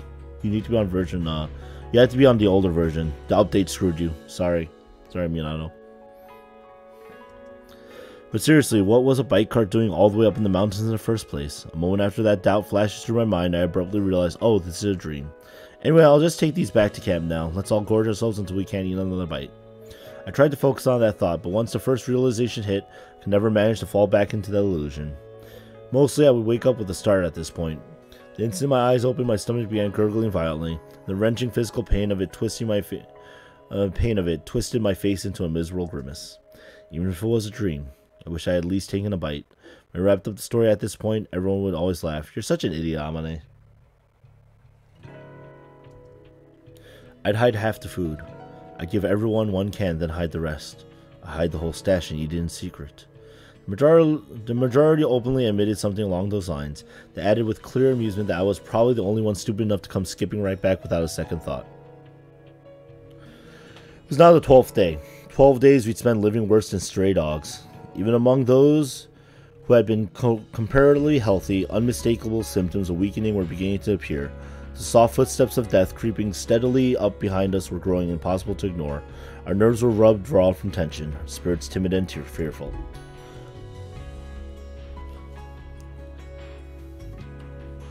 The first to be caught by our shadowy pursuer was Komori-san's pet, Akun, the Shih Tzu Allione.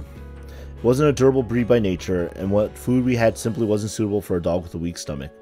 And so, having fallen into a high fever during the days of relentless rain, Allione simply never opened his eyes again. He died quietly early this morning. Aww, he's dead. Kneeling in front of the lifeless body, flat on his side, with limbs stiffly extended, Komori-san removed the collar from Allione's neck and wrapped it around her thin wrist. That dog had been like a brother to Komori, but she didn't break into loud wails over its corpse. Strangled sobs forced their way out from behind clenched teeth, seemingly all the more piteous for it. Nobody could find anything to say to her. After a time, someone mumbled about at least giving the animal a proper burial. Katsuki immediately raised an objection. Yeah, I know, seriously, right? Death one. Yeah, Death one's the pupper. We'd all been vaguely thinking of it, but deeply ingrained social norms had kept us from admitting that even to ourselves, and yet Katsuki had blurted out almost casually. Have one freaking dog stew, guys. You will live for like another 2 days. Easy.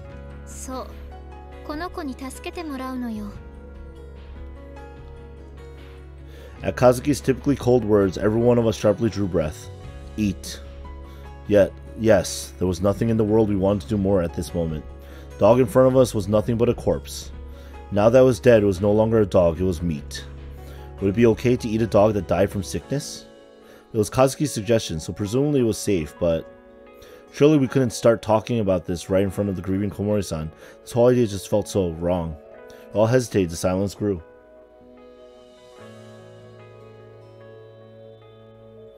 We were eating the president? What? To be honest, we wanted to eat it. But something inside us was still offering considerable resistance to the idea. Nobody could make up their own mind. All eyes settled on our last remaining formal authority figure, Captain Sagashita. そうね。彼女の意見が正しいわ。食べましょう。From the expression on the captain's face, those undeniable callous words must have tasted bitter in her mouth. Komori-san jerked her head up as if stung, then slowly turned from side to side, looking into our faces one by one. Everyone averted their eyes from Komori's tearful gaze, everyone except Kazuki, who met it firmly and gave her a small nod. Staring steadily down into those plaintive eyes, Kazuki murmured, "This is Alion's final duty."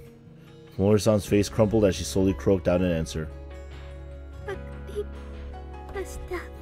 Yeah, seriously.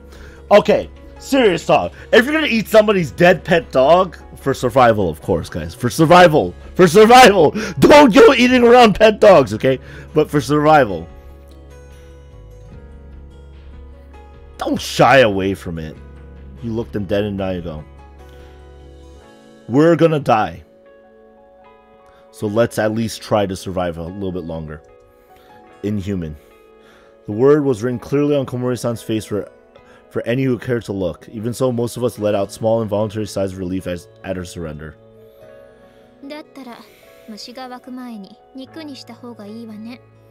See, and it's also very important because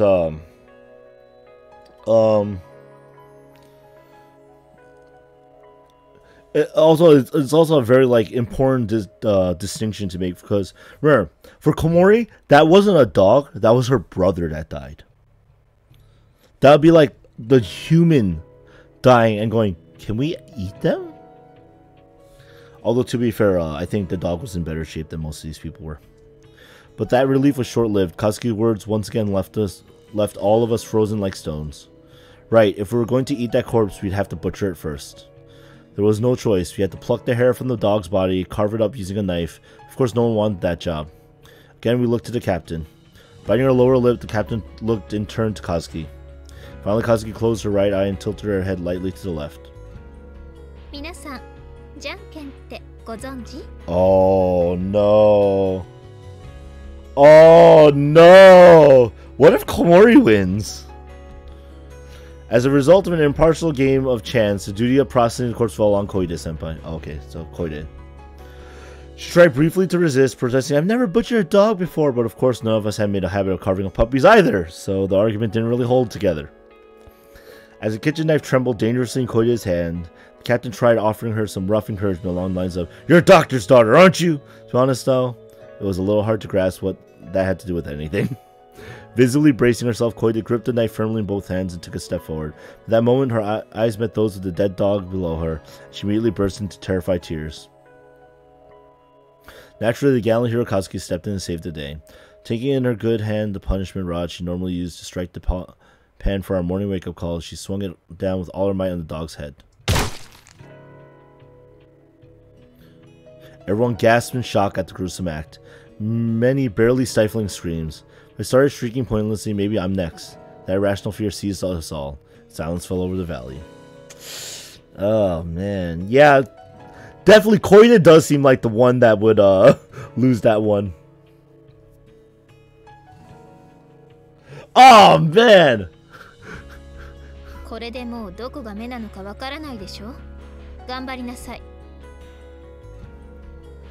Metal, you're right. If Kizami from Corpse Party were here... Wait, what?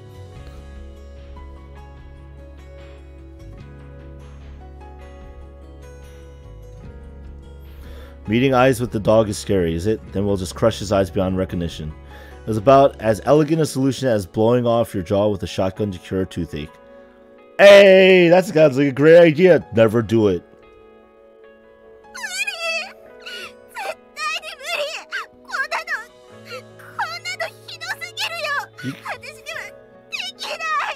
Man. At least they're very human as they die, right, guys?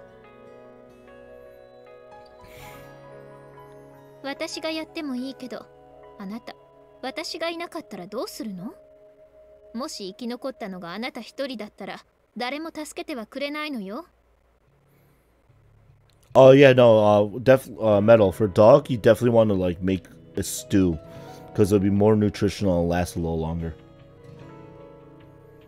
What does it remind you of, King? As she spoke, Kazuki tossed her wooden sword aside, then took the kitchen knife, coiled his hands with a disdainful little snort. Everyone's got their hands full with their own problems right now. No one's going to protect you. If you're weak, you're simply going to die first. Snake Eater? Oh, man. Tuesday night, says Metal. Wait, what? What are you doing on Tuesday nights, Metal? For how long will this do human? I think, like, we'll find out. Kazuki might not have said that point blank, but her meaning was all too clear. We studied the ground at our feet in silence. The strong eat the weak. Men and beasts, insects and plants, all live and die by that rule.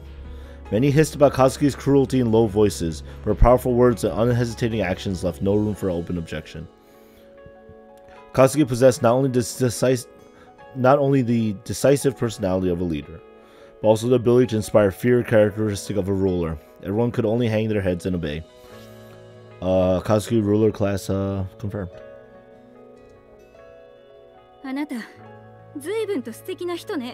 I know, right?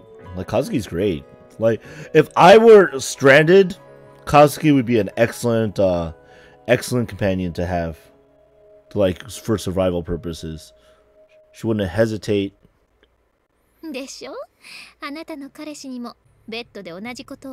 Oh, look at that burn!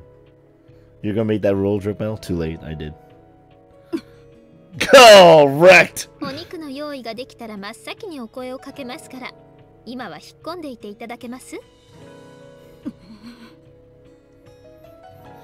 Kana Sagashida turned abruptly on her heel and stalked away without another word.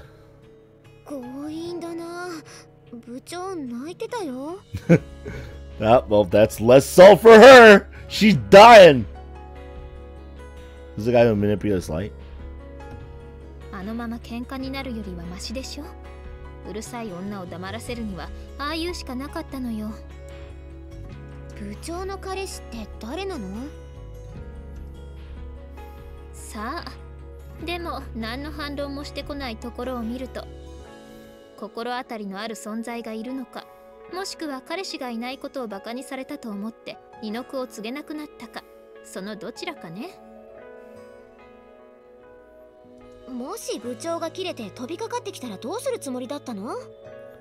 I mean, I'm pretty sure Kazuki was fine.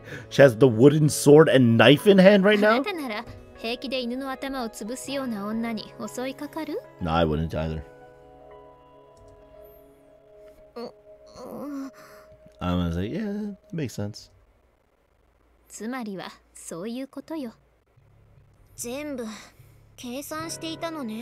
All according to Kazuki's plan, man.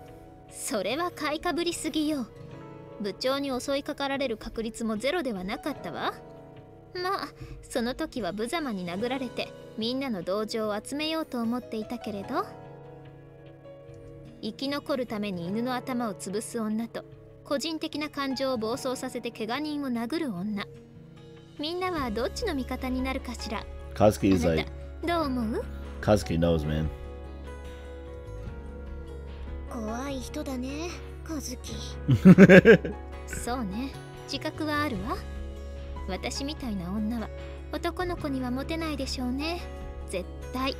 Really?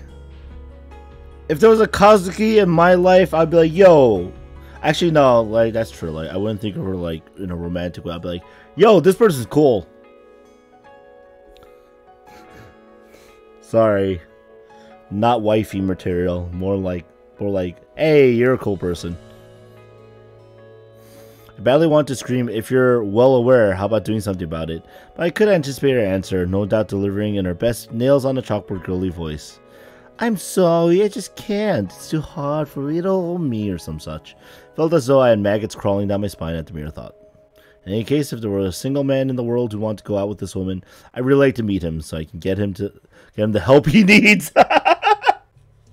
Fair enough. And so Kazuki cleaned and gutted the dog, reducing it to meat. He soaked it in barbecue sauce from the communal stockpile and cooked its little body golden brown. By the way, I like how the graphic is now missing the dog. The powerful aroma of grease and spicy sauce wafted through the air. We swallowed mouthfuls of warm drool again and again. Just a few days ago, that hunk of meat had been an energetic, adorable little dog, frolicking around Komori's feet. There was definitely a widespread feel of guilt, but the sound of sizzling meat and the smell of dripping grease were irresistibly alluring. Even those who had whispered heatedly about Kazuki's inhuman cruelty couldn't overcome their own stomachs. When the meat was finally grilled and ready to be divided, they all swarmed up with plates in their outstretched hands. I was the one who carved the meat for distribution.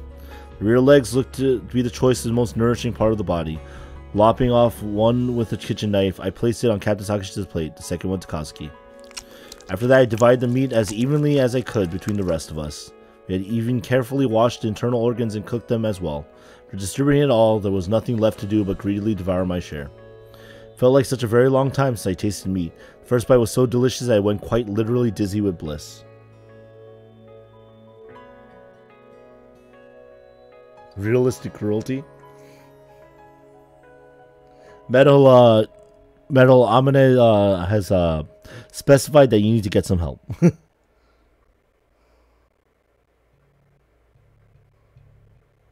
Yay! I can see each change.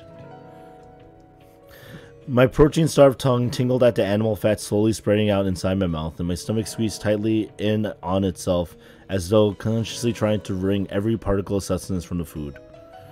Of course, it was an ornamental lapdog, a toy breed, and distributed among the entire group, its body provided us with a mere mouthful of meat each.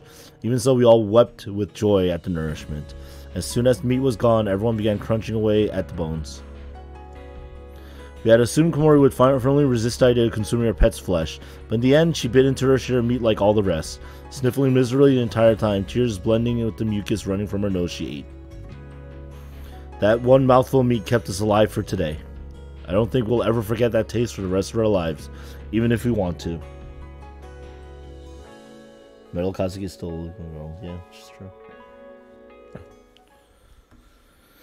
We'll never forget how delicious that dog tasted.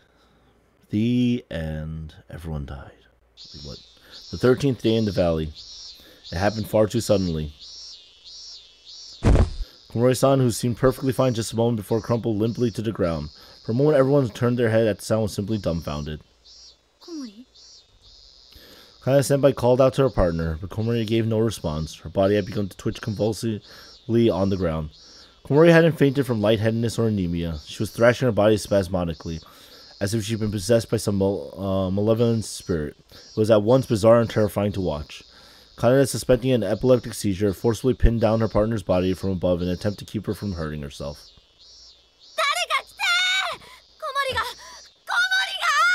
Never forget eat dog spaghetti? Oh god, Metal, that's horrible. And come on, mom spaghetti. You have to remember mom spaghetti. I mean, at the rate we're going, it looks like things are going downhill. Koide-senpai had jumped up to answer Kaneda's call as the others looked on in shocked silence. We managed to move Komori-san onto a blanket, but the seizure continued. At Koide's anxious command, I ran off to find my own partner.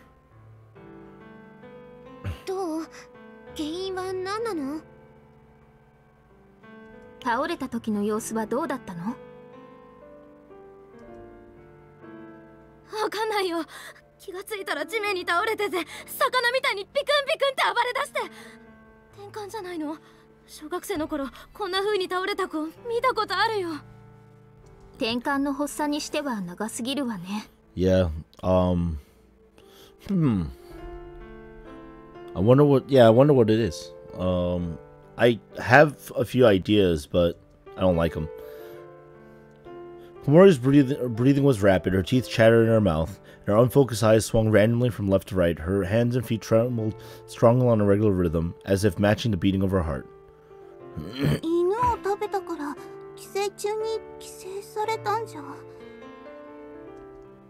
No, it's too fast.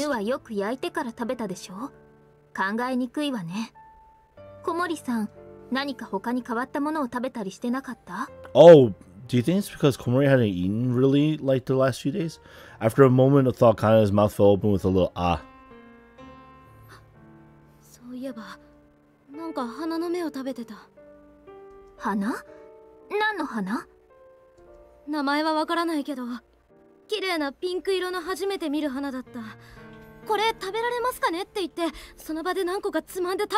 Oh no!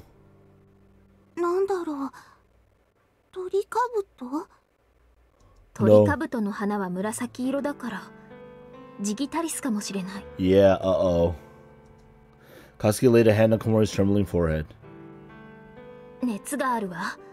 水分をたっぷりと取らせて体を温かくしていっぱい汗をかかせるしかないわね。 She signed her death warrant. Hey, I'm gonna eat this thing. それで治るの？ No. 悪いけど他には何もできないのよ。何にせよこれに懲りたらよくわからないものをつまみ食いするのはやめなさい。 Yeah. Look up foxgloves.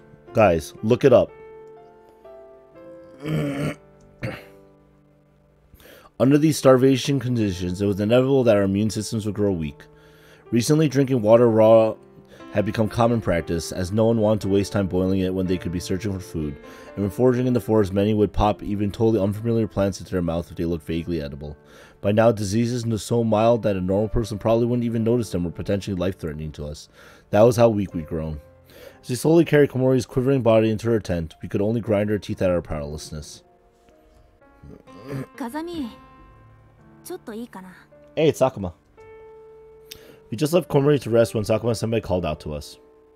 なんか、伊吹の様子がおかしいんだよ。 Uh-oh. Ibuki, no. I had a very bad feeling about this. The moment we followed Sakuma into her tent, that presentiment was realized. ねえ、今日は何日？私たちがここに来てから何日経ったのかな? Guys, I'm gonna give you a word of advice as a non-cannibal and a person who has researched the idea of potentially eating human meat for meat consumption. Don't do it. You want to know how hard it is to prepare a human for meals and consumption? Unless you grew up a cannibal, you're going to die from it, most likely. Your brain will start boring holes in itself, and you'll just die. Never eat other people for sustenance. Unless you absolutely have to. And it's because you're about to get help very soon. And they just happen to be dead there. I don't know. Insanity, yeah. Wrapped up in her sleeping bag, Ibuki stared intently at a point on the tent's canopy, smiling slackly at nothing in particular as she spoke. 今日は何日? Yeah, so yeah, don't eat human meat, guys. It's the reason why it's better to bury the dead than it is to eat them. Okay? Okay? 今日は26日。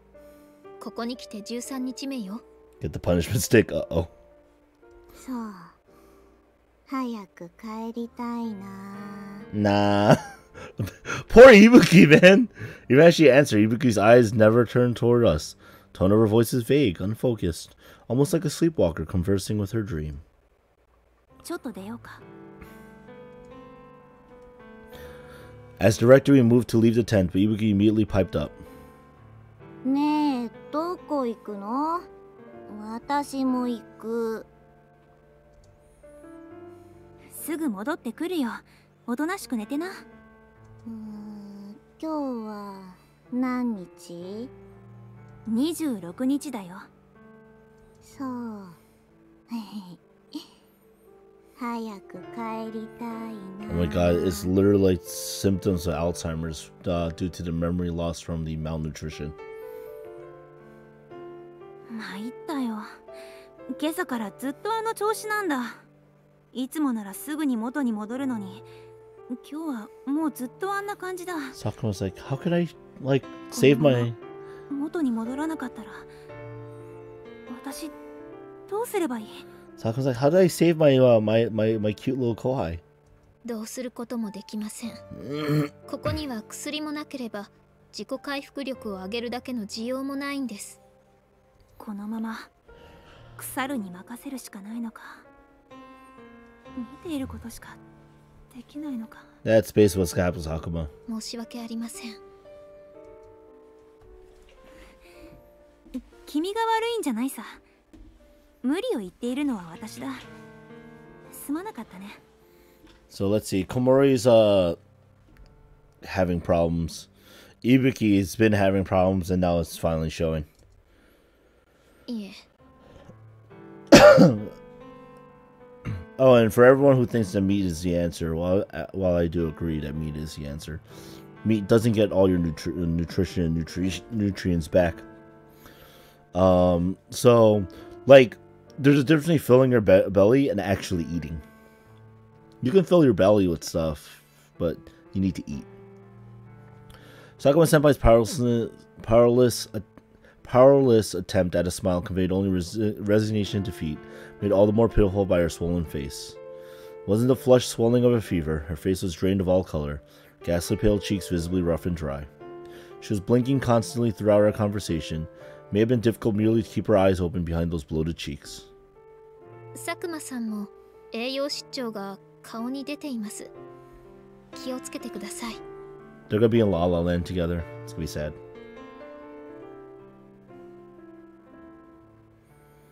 Yes, very true, Shade. そうだね。気をつけるよ。 Exactly how was she supposed to be careful about starving when there was no damn food? Sakuma seemed mature and refraining from yelling the obvious retort in Kazuki's face. Quite possibly, she simply no longer had the energy. Just how long would this situation last? Mentally, physically, in every way possible, we were being taxed beyond our capacity to endure. How long could we possibly hold it together under such circumstances? Even Kazuki, our acknowledged authority on mental toughness, could no longer fully hide her fatigue. Her youthfully framed face, burdened with that accumulated exhaustion, seemed to have aged somehow. Gently closing her eyes, Kazuki breathed a brief sigh, then proceeded to depress me still further. 実はここだけの話。桜井先輩と広岡さんも相当にまずいのよね。Up, the injuries. Sakurai had initially been recovering fairly well, but our unsanitary environment and inability to adequately disinfect her wound proved catastrophic. She began to exhibit symptoms of sepsis, almost certainly caused by bacteria invading through her wound. She was now running a high fever with a consistently elevated heartbeat. She tripped over her tongue when she tried to speak, and her limbs were routinely racked by brief, painful muscle spasms, as if her body was trying to contract. She needed antibiotics, and soon. Hiroka-san was no better. In fact, she was worse. Her debilitation had progressed to the point that she no longer showed any response to our voices. All came down to inadequate treatment compounded by worsening malnutrition. The dog had been our only halfway decent meal in days. Otherwise, we were getting by on cooked snails, wild grasses, and our gruel. Really nothing more than faintly colored water with a few grains of boiled rice floating at the bottom. Even minor injuries couldn't heal on such a diet. On the first day of our trip, we ate fluffy white rice, steaming from the cooker. Couldn't get that memory out of my mind. Back then, we gobbled the rice down without a second thought. Even had the nerve to complain about our coarse side dishes. Just remembering it made me want to scream at the pampered luxury of it all.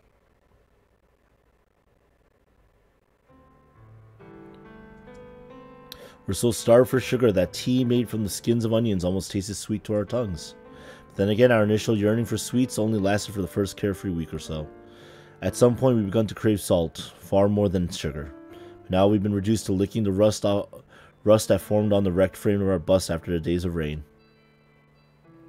Ooh, that's tough. I reached my absolute limit. I crawled into bed at night. I hesitated to close my eyes, afraid I'd never open them again. But then again, maybe it would be better that way. If I let my eyelids fall shut, I would sink deeply into blissful oblivion. My heart would then quietly stop beating. Wouldn't it be a blessing? Couldn't help but feel that a death without suffering would be a happier fate than to struggle on like this. But whenever I expressed these weak thoughts out loud, Kazuki would scold me. まだ諦めるのは早いわ。 Kazuki whispered those words forcefully, as if trying to convince herself they were true. It seemed too cruel to fire back. Then how long do we have to endure? How long before we can finally give up? I could find no further words, and silence settled on the tent. Hey, is this the second week, guys? The 14th day in the valley.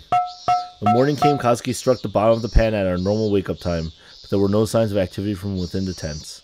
It wasn't that the others weren't awake, they simply couldn't get up. Recently, just standing upright was exhausting. It wasn't rare for someone to spend the majority of the day lying in their sleeping bag. Even when we attempted to move, it would often prove impossible. Every time we tried to stand, our joints would scream in pain. Pull ourselves upright by clinging to a tree or rock, our knees would be shaking so hard that we could barely walk. Even so, as the sun rose and warmed the valley, those who could still move came crawling slowly out of their tents. Basking in the rays of morning light, we resembled nothing so much as a lethargic pack of iguanas escaped from the Galapagos Islands. For some reason, it felt as though the mere touch of the sun on our skins gave us some small boost of energy. Well, it does. Of course, it was more an illusion. Our stomachs were still empty. But either way, moving around aimlessly would be a waste of calories, so we all found our seats in the sun and kept still. It was tempting to just flop down on the spot and close your eyes. The cold stone beneath us stole body heat quickly, so lying down would burn a surprising amount of energy. Staying awake and sitting quietly was the best way to conserve our strength. We sat on the hard ground as if rooted to the spot, unable to do anything but silently agonize over our individual fates. Got to do something. How can I survive this? The thought churned endlessly around our heads, but merely focusing our nourishment-starved brains on the question took all our effort. Actually producing an answer was beyond our power. And yet, even now, we're still human beings. We still hadn't broken the absolute minimum rules.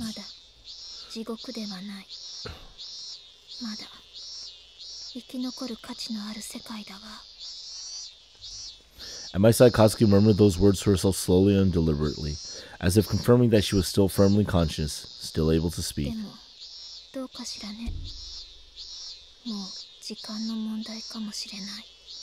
Uh-oh. Kazuki's probably breaking. Followed her gaze around the area, everyone staring goggle-eyed into the distance, their pale, slack faces shining greasily in the morning sun. There was something dangerous in the air. Given a small push in the wrong direction, felt as though even our humanity would instantly crumble underneath us.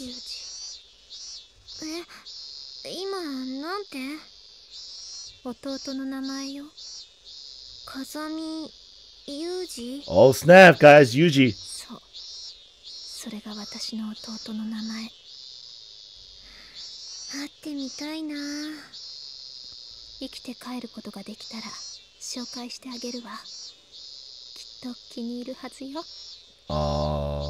This is what happened.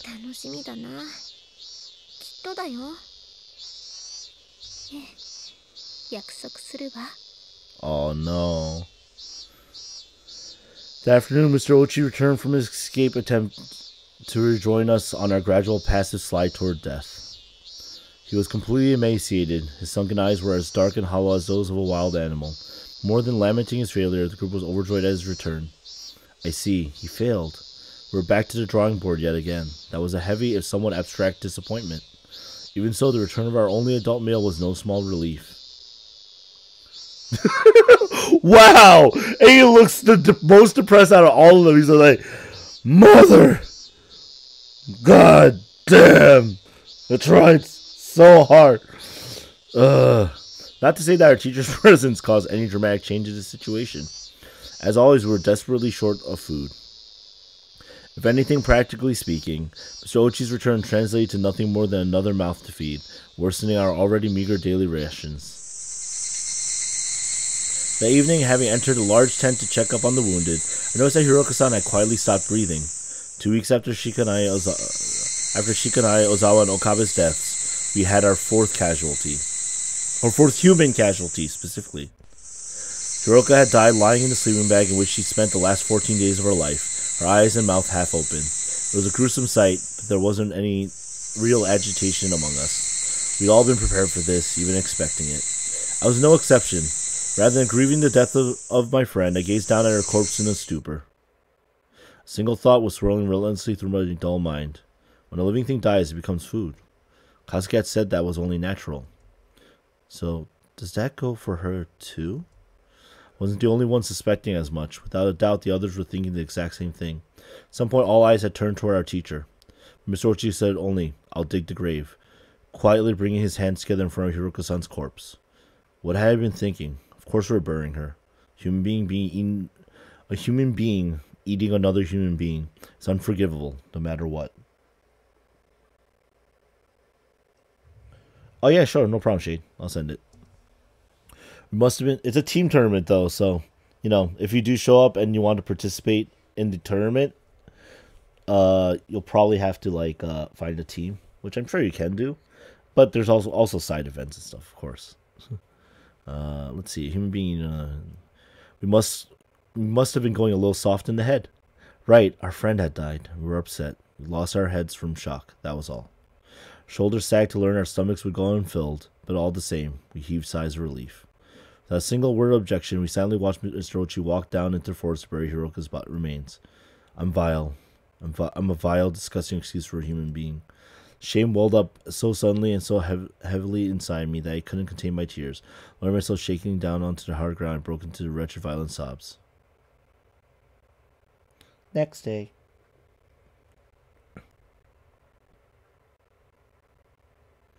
The 15th day in the valley. I was awake, but I couldn't even open my eyes. My head felt packed to the bursting with dull, heavy lead.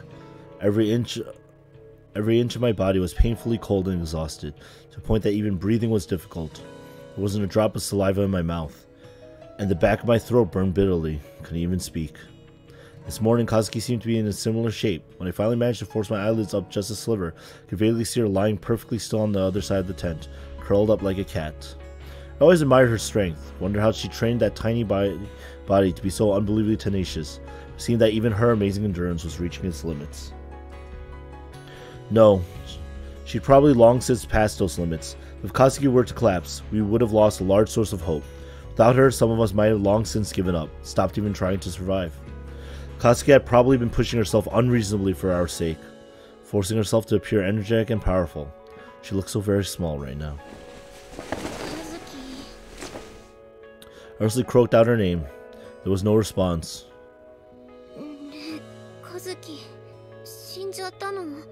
Oh man, that's a sad thing to ask.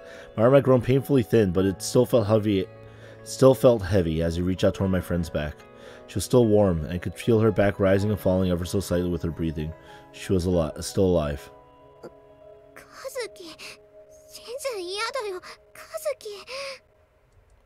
My tear-filled voice finally elicited a response from Kazuki. Her tone understandably was exceptionally grouchy.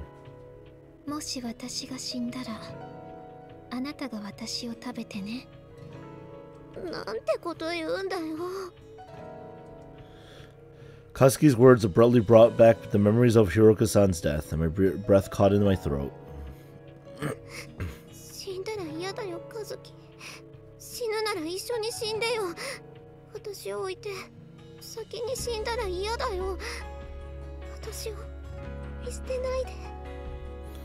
Oh. Surviving alone in this hell would be meaningless. Kazuki responded to my heartfelt whimpering with a snuffling little laugh.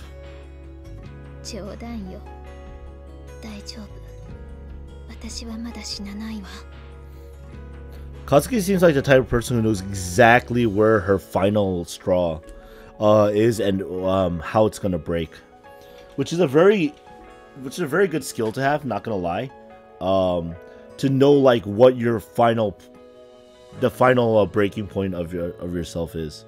It's a very important thing to know, especially if you're like someone who calculates things out as much as Kazuki does. She wasn't going to die just yet, but eventually that time would come. Everything living dies. Another rule of nature, the most fundamental of all.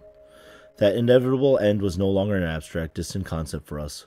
Our debilitation had reached the final stages. One by one we were wasting away. Today, Sakurai-senpai and Komori-san were the casualties. Oh! Komori also died. Sakurai died from her sepsis. Komori killed herself. Found her hanging from a tree. Holy crap! Komori had the energy to kill herself? Numb as we'd grown to horror, the suicide sent a disturbed ripple through the camp. But after the initial shock passed, we felt a little more than resigned acceptance. Since eating her dog's flesh, Komori had clearly been mentally unstable and physically frail. Even before a sudden collapse yesterday, we'd all seen her acting strangely. She would totter off alone into the forest and wander around calling loudly for Alion. Oh no. So you're wrong person. Oof. And back at camp, she'd push her useless battery-dead cell phone against her ear, hold extended conversations with her dead pet. Everyone had felt vaguely apprehensive about her bizarre behavior. There was nothing we could do for her. When the labored breathing of a girl sitting nearby grew faint as a whisper, thought, another one's dying would pass through our minds. We didn't feel sorrow or pity. They were luxuries we could no longer afford. Mr. Ochi carried each new corpse into the forest to bury it. The only thought we could muster was one less mouth to feed. Oh, cold-hearted, cruel thoughts, but we were no longer even had the strength to hate ourselves for them.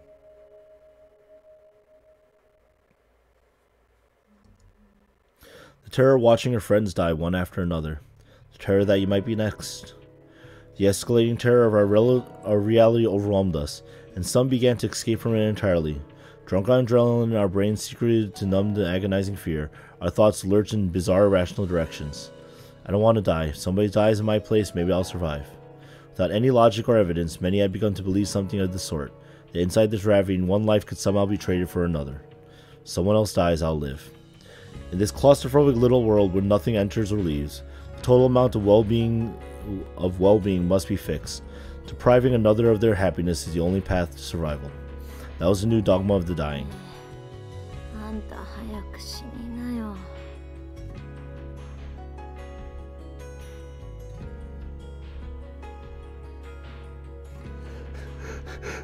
When autocorrect kills the suicide joke. Yeah, no Logan Pauls, please. He's a piece of shit.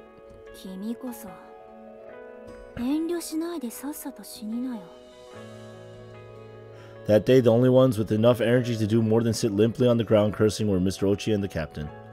Since Mr. Ochi returned the previous afternoon, the two of them had made numerous trips to forage for food on behalf of those who could no longer move. They even cooked meager meals of weeds and snails and fed them to the weak and girls. They spoke words of encouragement as they spoon-fed the feeble. Don't give up, you can't die. If those two hadn't been here, none of us would have made it past morning. Thought drove home just how useless I was in comparison, and tears welled up in my eyes. Several times since Mr. Ochi's return, the two had even managed to capture a few animals deep in the forest. Little chunks of venison and wild deer began to appear in the standard weed soup. The girls who ate it slowly began to regain some of their vitality. Kazuki, oniku da yo. Hora, hisashiburi. Oh no! Watashi wa ii wa. Dareka hoka no ko ni agete. We're just gonna go. We're going. Just going. Oh yeah, hepatitis for you.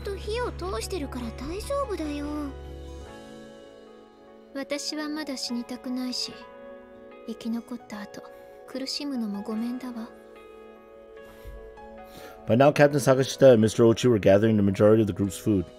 And Kazuki, whose sudden debilitation was so intense she had difficulty standing, had quickly and utterly lost the status she had gained among us since the fall. Everyone worshipped the captain like a god for providing food. And despite all that Kazuki had done for us up until now, no one expressed worry about her condition. Far from it, the looks they gave her clearly read, hurry up and die. Maybe she was resistant to the idea of accepting the ascendant captain's charity. Whatever the case, Kazuki absolutely refused to eat the meat her rival brought back from the forest.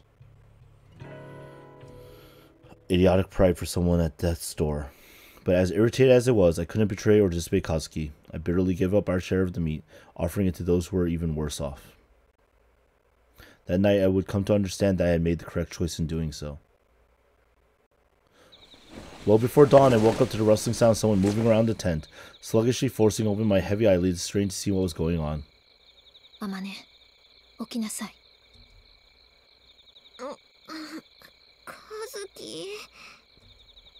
Kazuki had rolled up her sleeping bag, packed all her belongings in the rucksack she normally used as a pillow. When I had clutching my shoulder, she slowly shook me awake.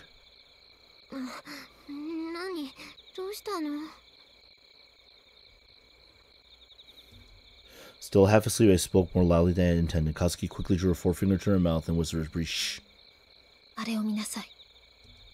Kazuki lifted the flap of the tent slightly open and I peered through to see the captain and Misochi walking off together into the dark forest.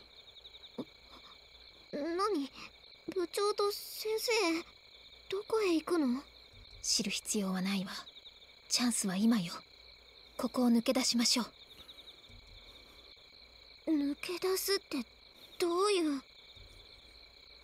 そのままの意味よ。この山を出て家に帰るの。もう助けなんか来ない。自力で脱出するのよ。I didn't understand what she was talking about. The words were clear enough, but the meaning just wouldn't register. どうして今このタイミングで。説明している時間がないのよ。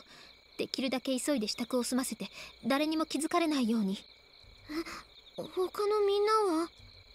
Katsuki fixed a deadly serious gaze directly on my eyes, and I faltered to a halt. いい、あまね。鬼は連れていけない。わかる？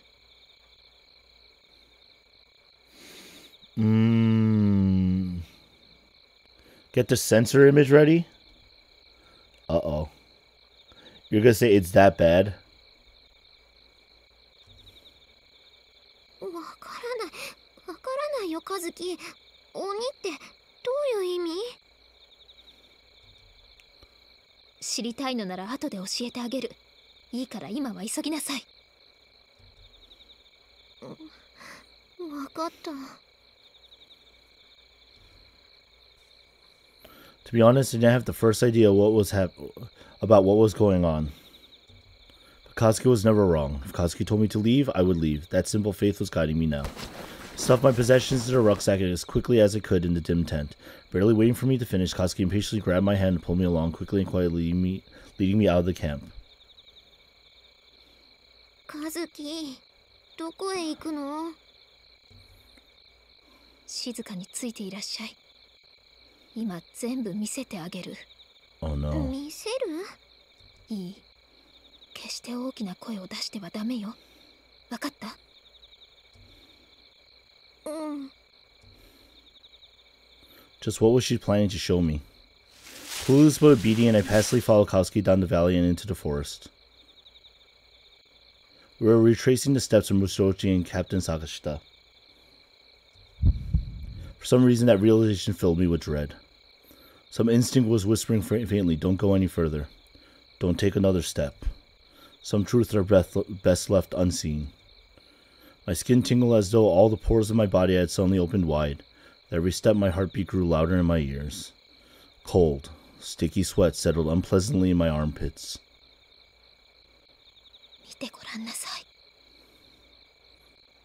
Uh-oh. Whispering so softly I could barely hear her over the cries of cicadas, Katsuki pointed through a thicket to the clearing beyond. Captain Sakashita and Michochi were inside.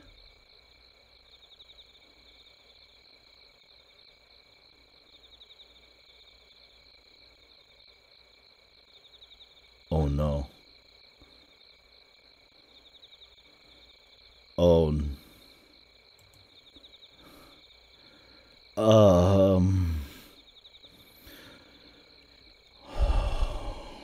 Fuck. This doesn't make me happy, but I'm going to censor this, so give me a moment, guys. Illuminated by the faint moonlight that slipped through the cracks in the tree canopy, the captain's white skin shone vividly in the darkness. Her skirt and jacket were lying in a messy heap on the ground. She was right next to Mr. Ochi, standing on tiptoe to bring her face to his. Amane said, those two had no idea. Kazuki's like, what, are you blind? Amane's like, huh? Kazuki's like, look carefully at their surroundings. I removed my glasses, carefully wiped the lenses with the cuff of my uniform to put them back on. Ellipses. This time I noticed a number of strange whitish lumps lying in the grass amid their scattered clothes. At first glance, they almost looked like oversized radishes covered in grime and dirt. But as my eyes adjusted to the faint light, I realized that the black smudges were actually deep red, and the white objects were fragments of a truth better left unseen.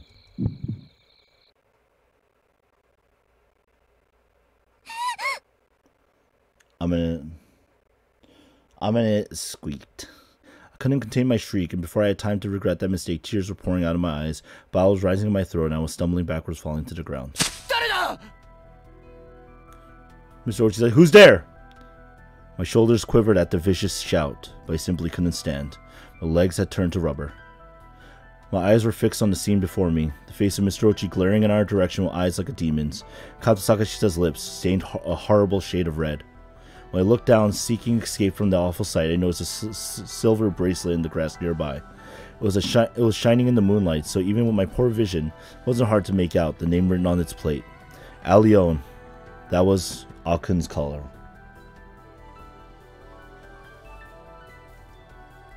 When the dog wasted away and died, Komori-san had coiled it around her wrist, which had to mean...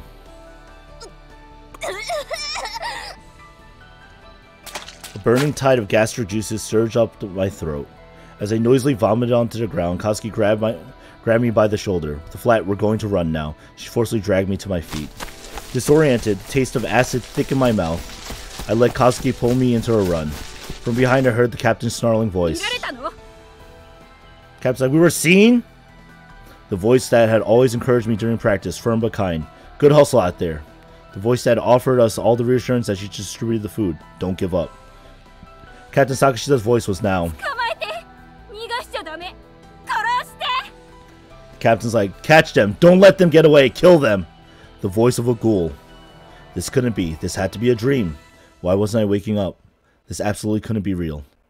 As these thoughts swirled through my dazed mind, Kazuki hissed into my ear as if to slap me awake.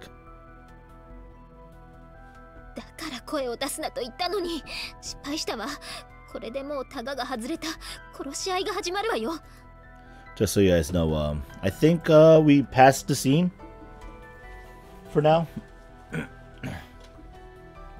And Kazuki's like, and that would be why I told you to keep quiet. What a blunder. The facade just crumbled before our eyes. The killing has begun.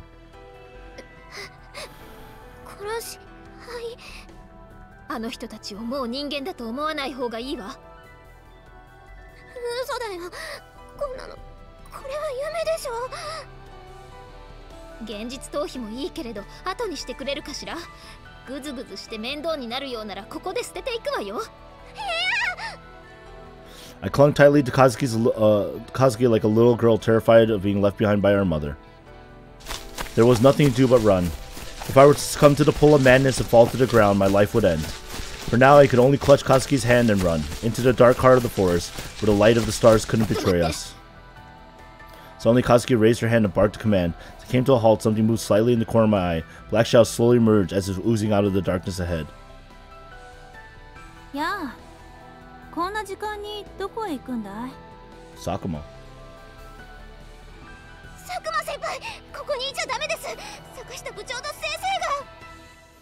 Halfway through my sentence, I noticed something odd about Sakuma's glassy gaze. Her eyes were focused on the rucksacks we were carrying, and her swollen face betrayed not surprise but suspicion. Amane,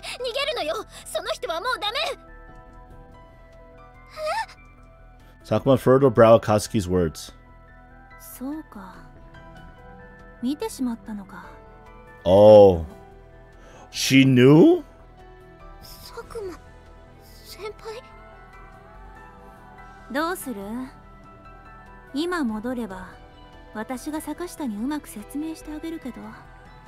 Oh no. Amane! Katsuki seized my backpack and practically forced me into a run. Honestly, I couldn't tell my left from my right at that moment, but Katsuki's grip stayed firm, and we plunged into a short thicket, pushing our way through the grasping branches toward escape.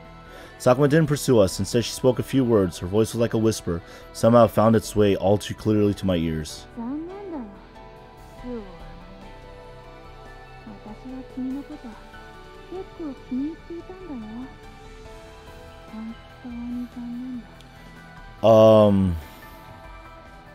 So what happened was the situation was so critical that a few of them decided it'd be better if a few of us survive over the rest, and these meat bags are fresh and still alive, so edible. And basically a few of them turned to cannibalism, and doing so they did so by the worst way possible. Sakuma Sensei had known. She had known what Sakashita and Ochi were doing. She had known everything and kept her silence.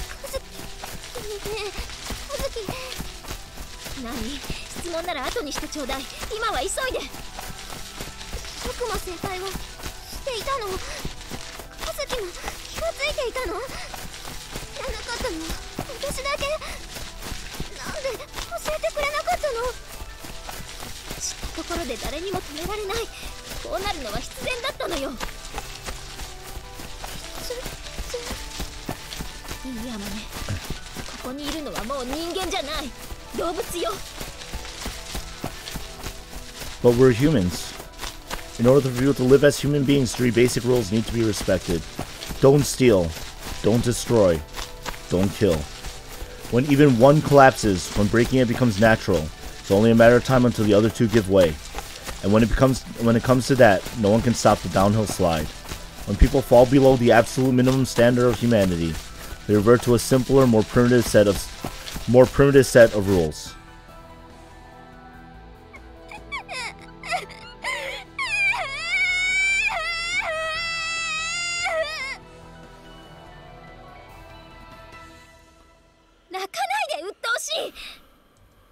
Kazuki quickly held her hand against my mouth, but the unbelievable cruel reality was beyond my capacity to endure. It was far too sudden and far too strong a dose. I had to scream. If I didn't scream, the terror would tear me apart from the inside. We'd been pushing our way through bushes and strands of trees to keep hidden from our pursuers, but there was no point if I was broadcasting our location. Kazuki pushed her hand firmly down, finally stifling my muffled shriek, and turned to face me. In the faint pre-dawn light, the whites of Kazuki's unblinking eyes stood out powerfully against her mud-stained face. It was the harsh glare of a father dragged out of bed by a bawling toddler. Staring back at those steady eyes, I drew clipped, trembled breaths through my nose. In time, my cries faded against her palm. いい子ね、アマネ。泣かなくていいのよ。約束したでしょ。あなたは必ず私が助けるから、何も心配はいらないの。わかる？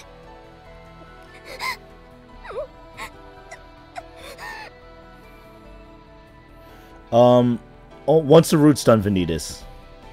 My throat was continuing to spasm convulsively, probably because I'd stopped crying so suddenly. But despite everything else, the feeling Kazuki's hand squeezing mine tightly was genuinely reassuring.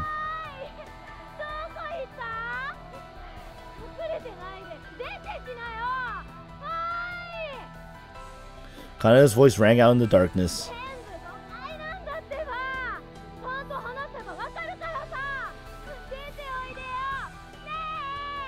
And I'm gonna tell you this guy right now, guys. A few of them have already chosen to be the predators, and the rest are now the food. And that's the problem here. From the volume of her voice, she was no more than 20 or 30 meters away from the thicket where we were crouched, hidden. Looked back to Kazuki's face and spoke in a whisper. 先輩だよね。鬼に飲み込まれたか、騙されているのか、脅されているのか。どのみちあの人ももう引き返せない。The footsteps of the ghouls approached us from behind. If they caught us, would they kill us immediately or make us one of them? Even in the latter case, we wouldn't stay allies for very long. It was all too clear that these creatures would kill without a second thought. There were many feet stepping through the mud, many branches snapping in the darkness behind us. Engulfed in the madness that had spread from Ochi and Sakashita, the others had abandoned themselves to the final rule and become corpse eaters, demons. Reason and morality no longer had any meaning to them. In the end, nobody wants to die. 逃げるわよ。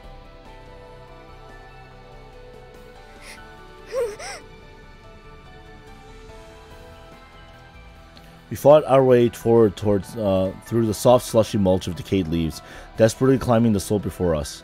My feet sank deeply into the muddy soil, my legs trembled from malnutrition, tangled awkwardly with every stride. Our pursuers' eyes glistened in the darkness like pools of oil. Those eyes betrayed no hatred, no anger. They weren't the eyes of people looking at their enemy. They were the eyes of beasts that knew no emotion but hunger. They were looking at their prey. If they catch us, they're going to kill us on the spot. Terror paralyzed my brain and even focused.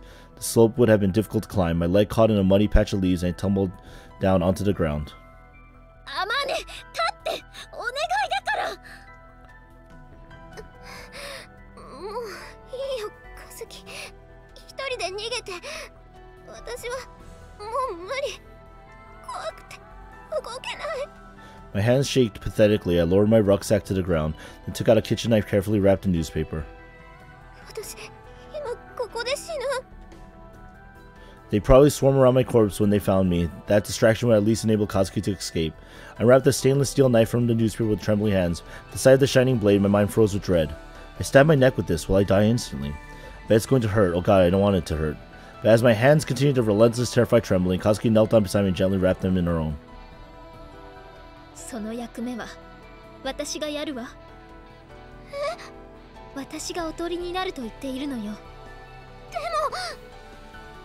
Even before I knew it, Kazuki had smoothly taken the knife from my hand. I was the one who couldn't move. I was the one who'd given up. Why should Kazuki be the one to do this for my sake? Made no sense. Uh-oh. Holding the knife in an underhanded grip, Kazuki lowered her rucksack from her back and pressed it against my chest.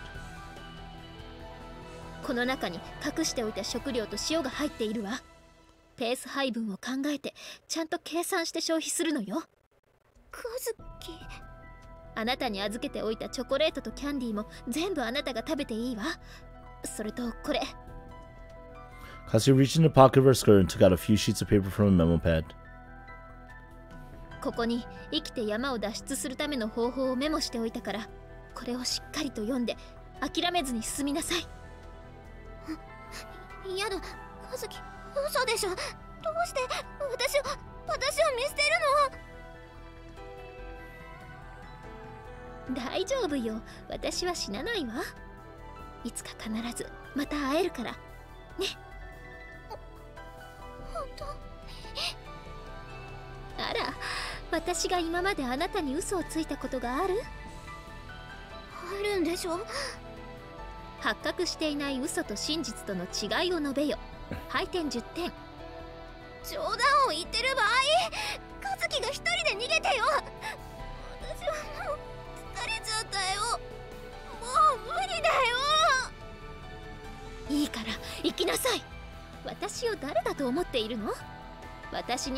They say that a person's true nature is revealed only when their back's against the wall.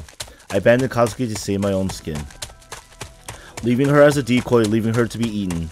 I moved my legs furiously, desperate to gain every centimeter of safety I could. There was no doubt in my mind she would die.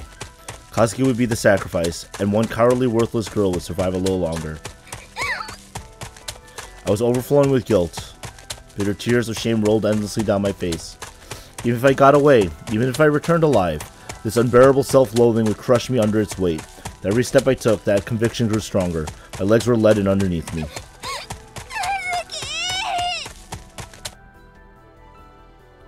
You absolutely mustn't turn back. She had told me clearly enough, but just once at the end I stopped. I looked back. Demons had gathered, the beams from their flashlights dancing through the trees. At the center of their circle, Kazuki was lying on the ground, pinned down by the things that had been our friends. The last time I saw her face, Kazuki wasn't crying, she wasn't screaming, she wasn't glaring resentfully, she was smiling. She smiled as if to say this was fate, as if to say this was the rule, as if to say it was nothing worth troubling myself over. Kazuki had screamed for help. She cursed me, called me a traitor. I might never have moved from that spot. I might have run back and fought. Kazuki quietly, peacefully gazed into my eyes, accepting our fate. Her words flooded into my mind. Amane, listen to me. The creatures in this forest are no longer human beings. They're animals, plain and simple. I stopped looking back. I turned my back on her for the last time, and I ran chanting forgive me in my mind like a mantra.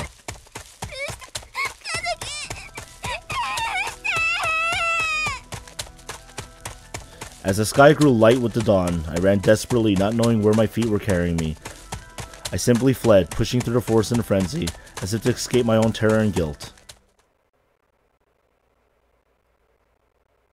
Oh, she doesn't even know when it is in September.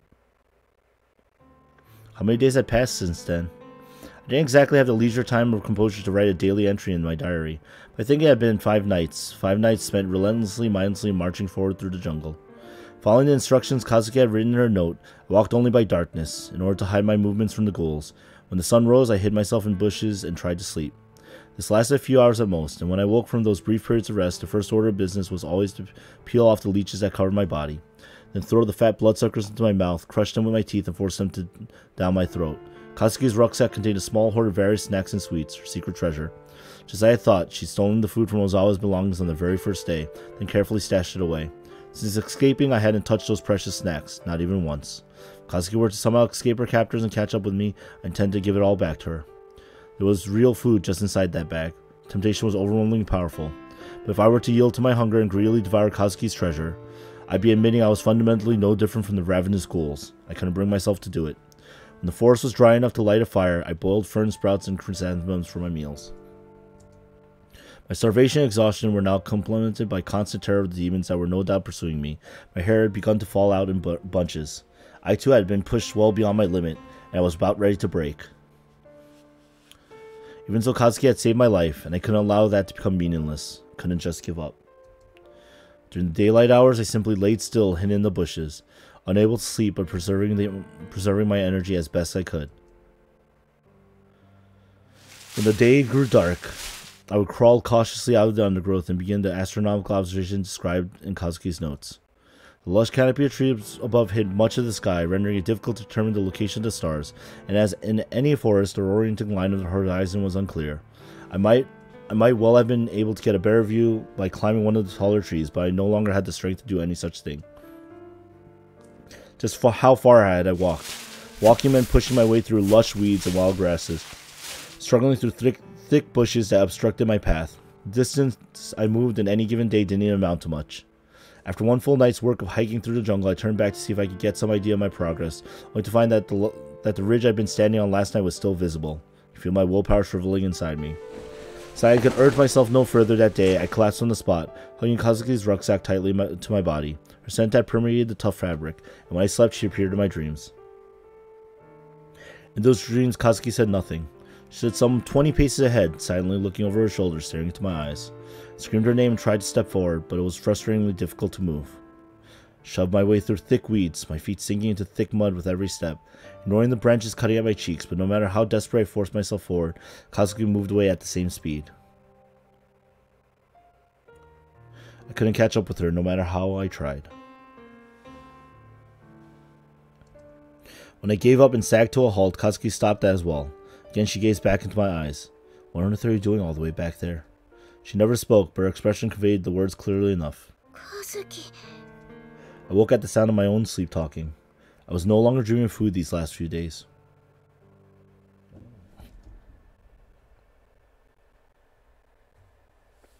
I come to realize what I wanted more than anything else in the world was no longer food or drink. It was Kazumi Kazuki.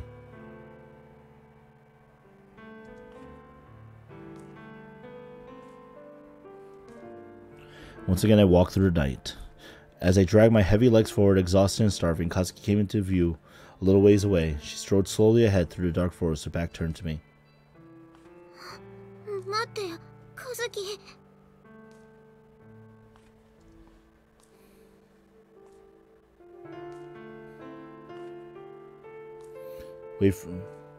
And as I pursued her, I could see many others further beyond. Vaguely defined figures walked the same path as Kazuki, flickering and melting into each other. All wore a familiar school uniform, even in the darkness I knew them. That one had to be Hiroka. Further on I could see Sakurai. Many others as well. Shikanai, Ozawa, Okabe, Alion frolicking around Komori's feet. The ones who had already died walked among the trees, shimmering hazily in the night. They looked over their shoulders, one by one, spoke this way. I finally started hallucinating. Excuse me. Guess I'll just be following them now. Have them guide me to heaven. No, will it really be heaven? Well, I've been in hell until now. They're taking me somewhere else. It's probably heaven, right?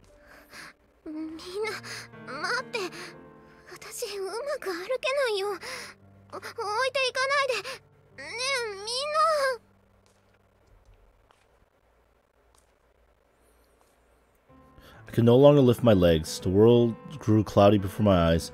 Heavy leaden drowsiness assaulted my mind. Even where I was, what I was doing had begun to grow fuzzy. With the thought, guess this is as far as I go, I fell hard to my knees and pitched forward onto the cold earth.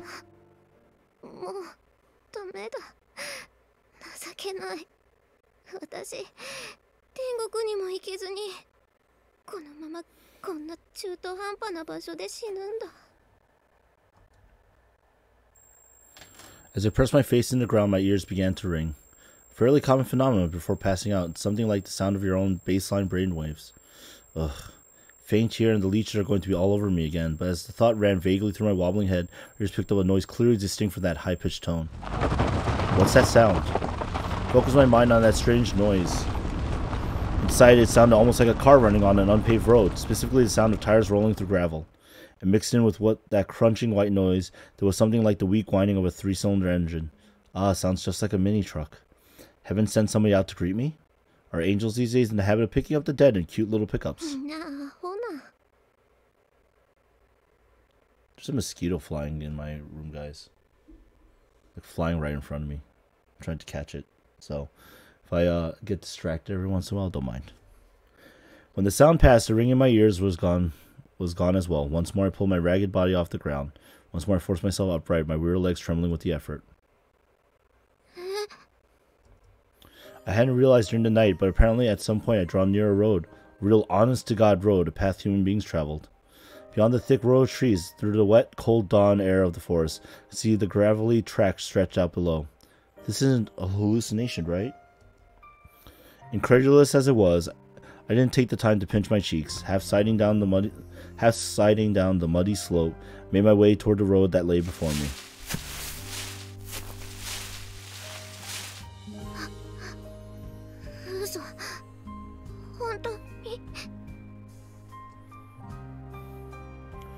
It wasn't paved, it wasn't well maintained, but without a doubt it was a road surfaced by human hands, traveled by human vehicles. My mind whirling, I began to walk unsteadily down the road in the direction I thought the truck had been headed. Before long, I found myself in front of a vast field extending as far as the eye could see. It was full of thousands and thousands of cabbages.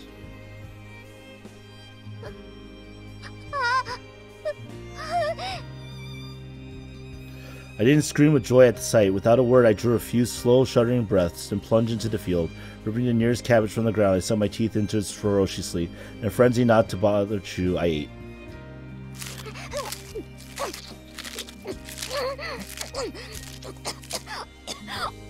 The first thought wasn't, I'm saved. It wasn't, I can finally go home. It was one thing in my mind, eating the cabbages in front of me. Without a drop of seasoning or even a sprinkle of salt. Yeah, I might have lost it, guys. Don't worry. Without a drop of seasoning or even a sprinkle of salt, those cabbages were so delicious my eyes rolled back in my head from sheer ecstasy. I ate and ate, deliriously, frantically, as if possessed. Cackling madly, I ate. Laughing in between the spasmodic whimpers that seized my throat, tears pouring down my face, I ate. It was 30 minutes before the farmer's housewife noticed something single-mindedly ripping through the cabbage field like a crazed wild animal. When she ran to tell her husband of this bizarre creature devouring the crops, he ran out with his hunting rifle, only to find a human being. It was another 30 minutes before the ambulance he called arrived. And lying in my hospital bed, I finally told the local police officer who I was. I had been on a bus that had gone missing nearly 3 weeks before. And so, at the cost of many terrible sacrifices, one pathetic girl crawled her way back to the human world alive. What happened to the others?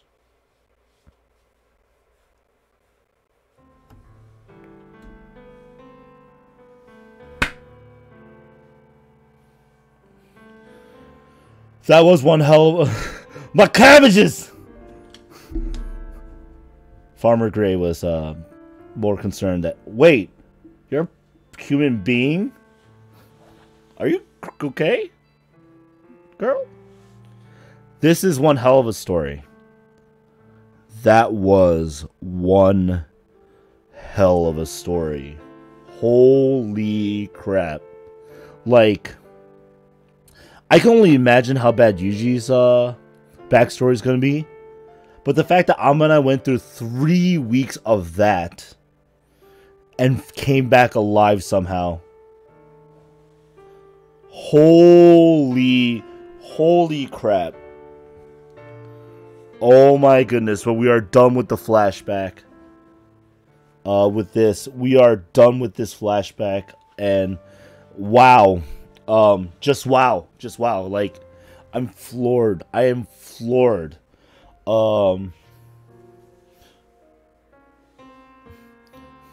Yeah, so I've heard that there's a true ending in the second visual novel too. But yeah, holy crap, that was intense. That is like, what the hell? I don't know what to say. I really don't know what to say. Like I thought things were gonna go bad. I didn't know exactly where. But when they started distributing the meat that they caught from animals, and I realized where it was going, I was like, oh no. Luckily the key visual for that wasn't too crazy, but so yeah, I don't know what to say. Everyone go, get under a blanket.